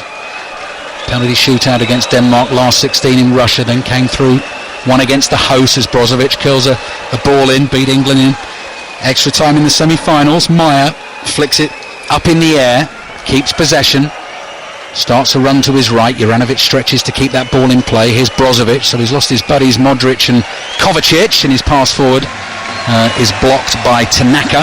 Throw in Croatia. Time ticking down, 112 minutes, so 8 minutes to go. Japan 1, Croatia 1. 7 o'clock tonight on 5 Live. Brazil against South Korea. 2 more World Cup commentaries tomorrow from the last 16. 3 o'clock is Morocco against Spain. 7 o'clock is Portugal against Switzerland. Then you take a breath for a couple of days, and then we get into the quarterfinals on Friday. Juranovic waiting to take this throw. It'll be a long one. In it comes, edge of the box, flicked on by Vlasic. Ball is up in the air. Oh, goalkeeper gave a shout, catches it on the bounce. That was a nervous moment. Sakai did leave it as he was instructed. Quick clearance downfield from Gonda. Ito stretches. Gvardiol is there again for Croatia. Plays back to Livakovic. Livakovic clears with his right foot. He was closed down by Asano. Header one on the halfway line by Japan. Tanaka is bumped to the floor. Doesn't get the free kick. Game is suddenly opening up at the moment in this second period of extra time. Maya looking good on the ball. Turns away from a challenge. Brozovic got to be careful. Holds off Tanaka. Little 1-2 on the left with Barisic. Brozovic strokes a pass infield. Layoff from Orsic. Not a good one. Couldn't find Levaya. Japan have given the ball away though. Brozovic again just moving to his left. Vlasic is able to turn. Barisic forward, gets the cross in towards the far post. That is beyond Pasalic, chased out to the left by Mitoma. He wants to let that go. Oh, Pasalic did well there. He flicked the ball onto Mitoma. Well, yeah. Fantastically well. And he won a throw-in out of absolutely nothing. But the way he did it got the small Croatian crowd going. But it's that end. They're at that end where they're attacking now. So that's got to have a little bit of an effect on the Croatian players. Juranovic, long throw into the near post area. Dangerous flicked on. Gonda jumps and claims it. Under pressure from Pasalic. Goalkeeper was favourite there. Made sure he got it. Immediately fires it downfield. Asano is chased by Gvardiol. Asano is absolutely on his own, but he does have the ball for Japan. Gvardiol right behind him. Now he's looking for support. He's done so well for his team there. Endo plays back into his own half. 6 minutes to go. Japan 1, Croatia 1. 6 minutes plus added time away from the first penalty shootout here at the 2022 World Cup. What a great play by Gonda. That's the second time he's got the ball, and then straight away kicked it up the other end to Asano. Sorry, Peter. Lays it off here to Endo. Plays it to the right-hand side to Sakai. Sakai's cutback. Gvardiol is there again for Croatia, reading it so well. Japan get to the loose ball inside the Croatian half. Taniguchi. Low pass to his left to find Mitoma. Mitoma has got some wonderful skills. Decides not to use them this time. Doesn't take his man on. Tanaka plays it across to the right-hand side. Here's Tomiyasu. Tomiyasu down the inside right channel. Little layoff from Ito here to Endo. Endo finds space. Cross into the far post. Juranovic stretches. Heads it away. Mitoma nods it back. Livakovic off his line. Catches the ball in both hands. Yeah, there's a little bit of, a little bit of emphasis now from Japan, trying to score, committing a few people forward, and it all comes from a couple of really good deliveries from Gonda up towards Asano, and as you can hear, the crowd gets going, and that makes the players believe that they can do something. No big chances, but no, a lot of intention, if you like. Yeah, that's a brilliant tackle from Endo on Brozovic, and that is a foul on Ito from Barisic. Free kick for Japan. Barisic has actually hurt himself making the challenge. I think he'll get booked. Let's see. Is it Willie? Yeah, here we go. Look, he's going to wait, the referee, because he likes this moment. Peter, watch. Standing there in his bright orange shirt. Look at me. He's saying, look at me. Can everyone see me? Oh, he's got it. He's hiding the card. He's hiding it. Yeah, and wait. I tell you what it needs, Peter. It needs a woo. Here we go. He's on his feet. Bang. Yellow card for Barisic. Yeah. There's nothing wrong with the decision. It's more the delivery. Yeah, the delivery. Well, it's entertaining. It's entertaining. We're so close now to a penalty shootout here. Dramatic way, of course, to win a knockout tie. Absolutely heartbreaking way to lose one. And you know that one player on either team, or at least one player, is going to feel absolutely horrible by the end of this game. Livakovic bowls the ball out underarm here into the Croatian midfield. 3.5 minutes plus added time left in the game. Japan 1, Croatia 1. Juranovic plays back to Lovren. Maida's goal came just before half-time. Perisic equalised in the 56th minute.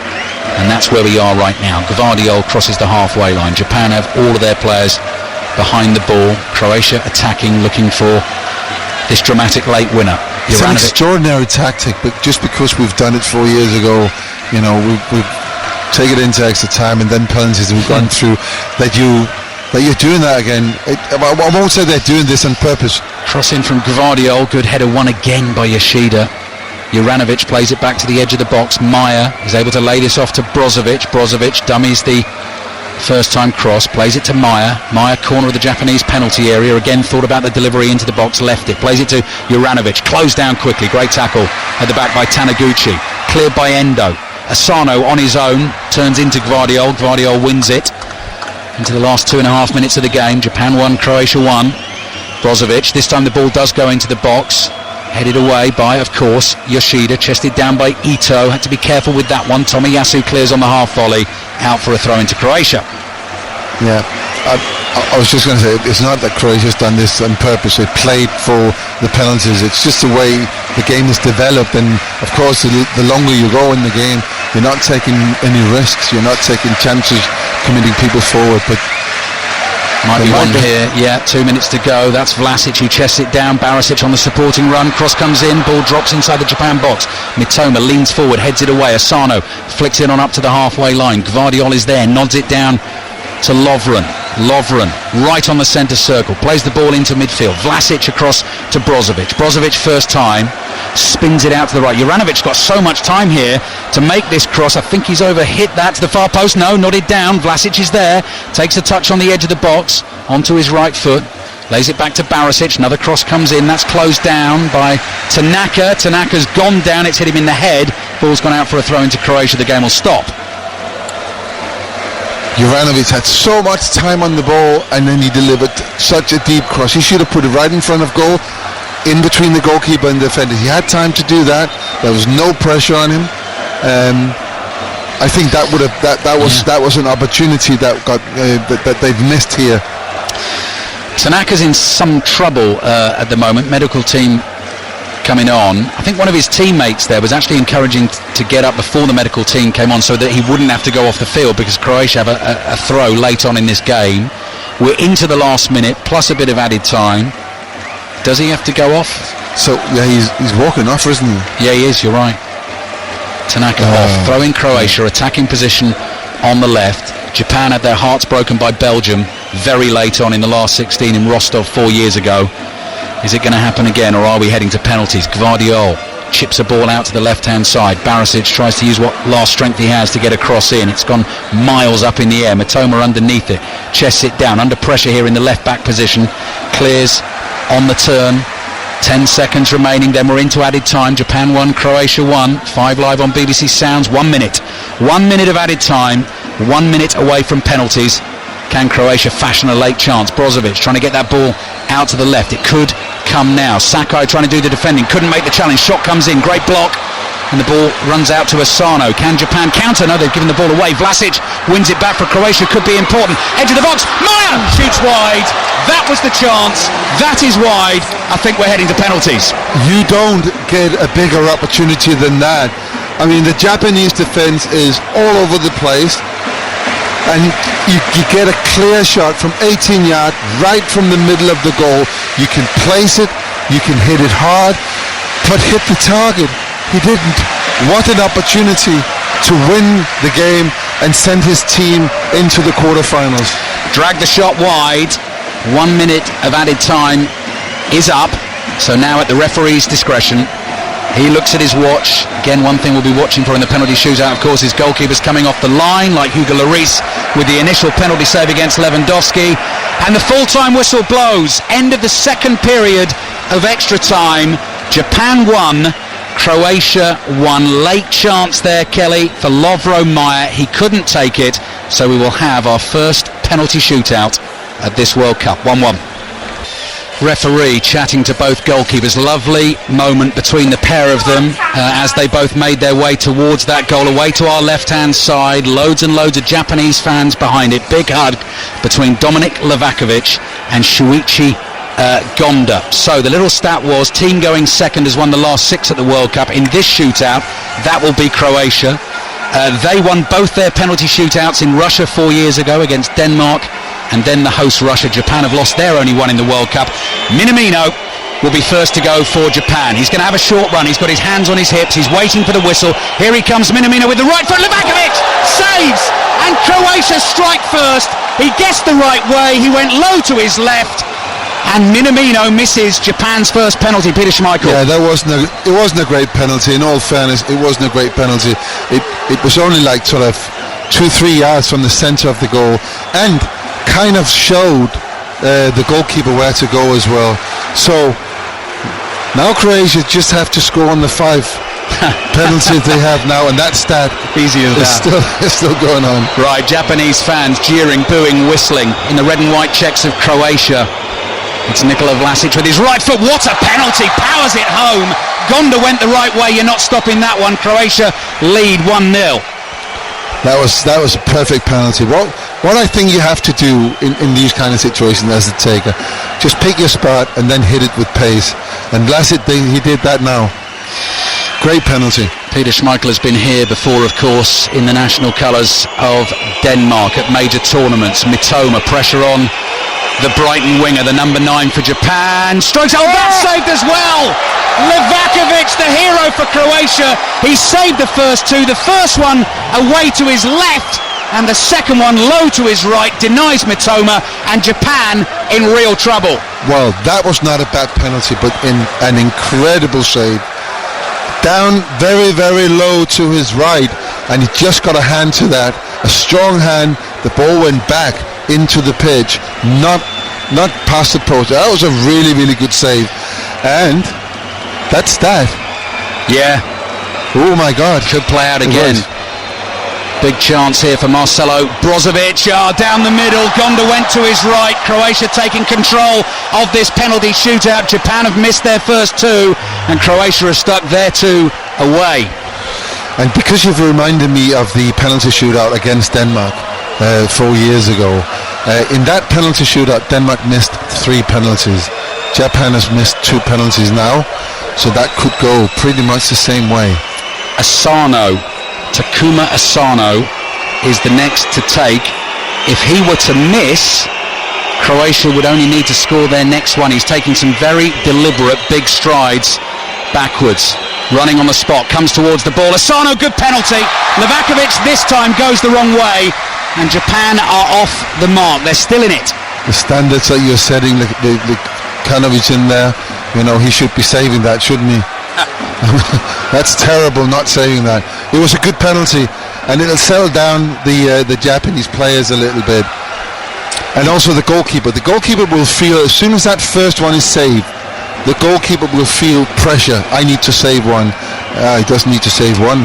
He needs to save 2 now. Yeah, 2-1 Croatia. Croatia have only taken 2. Japan have taken 3. Chance here for Levaya. Short run at the ball. Oh, it's casual. It's hit the post. Levaya went casually, walked towards the ball. Gonda went the right way, and he might just have let Japan back into this. Lifeline, but what a poor penalty. What an arrogant way to take a penalty. And you have a responsibility for your teammates, for your coach, for the staff, your fans, everyone back in Croatia. You got to do better than that. That was casual and a little bit too arrogant for my liking. So Japan and Croatia have taken 3 penalties apiece, playing for a place in the quarter-finals.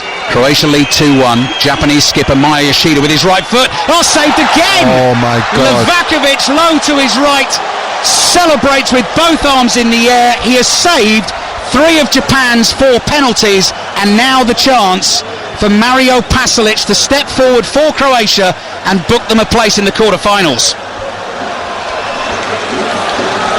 Pasalic striding forward towards the penalty spot. What a performance from Dominik Livakovic. Yoshida can barely look up as he drags himself back to the halfway line. This is the moment. This for a place in the quarter-finals. Deep breath from Pasalic. Runs at the ball with his right foot, buries it, and that is it.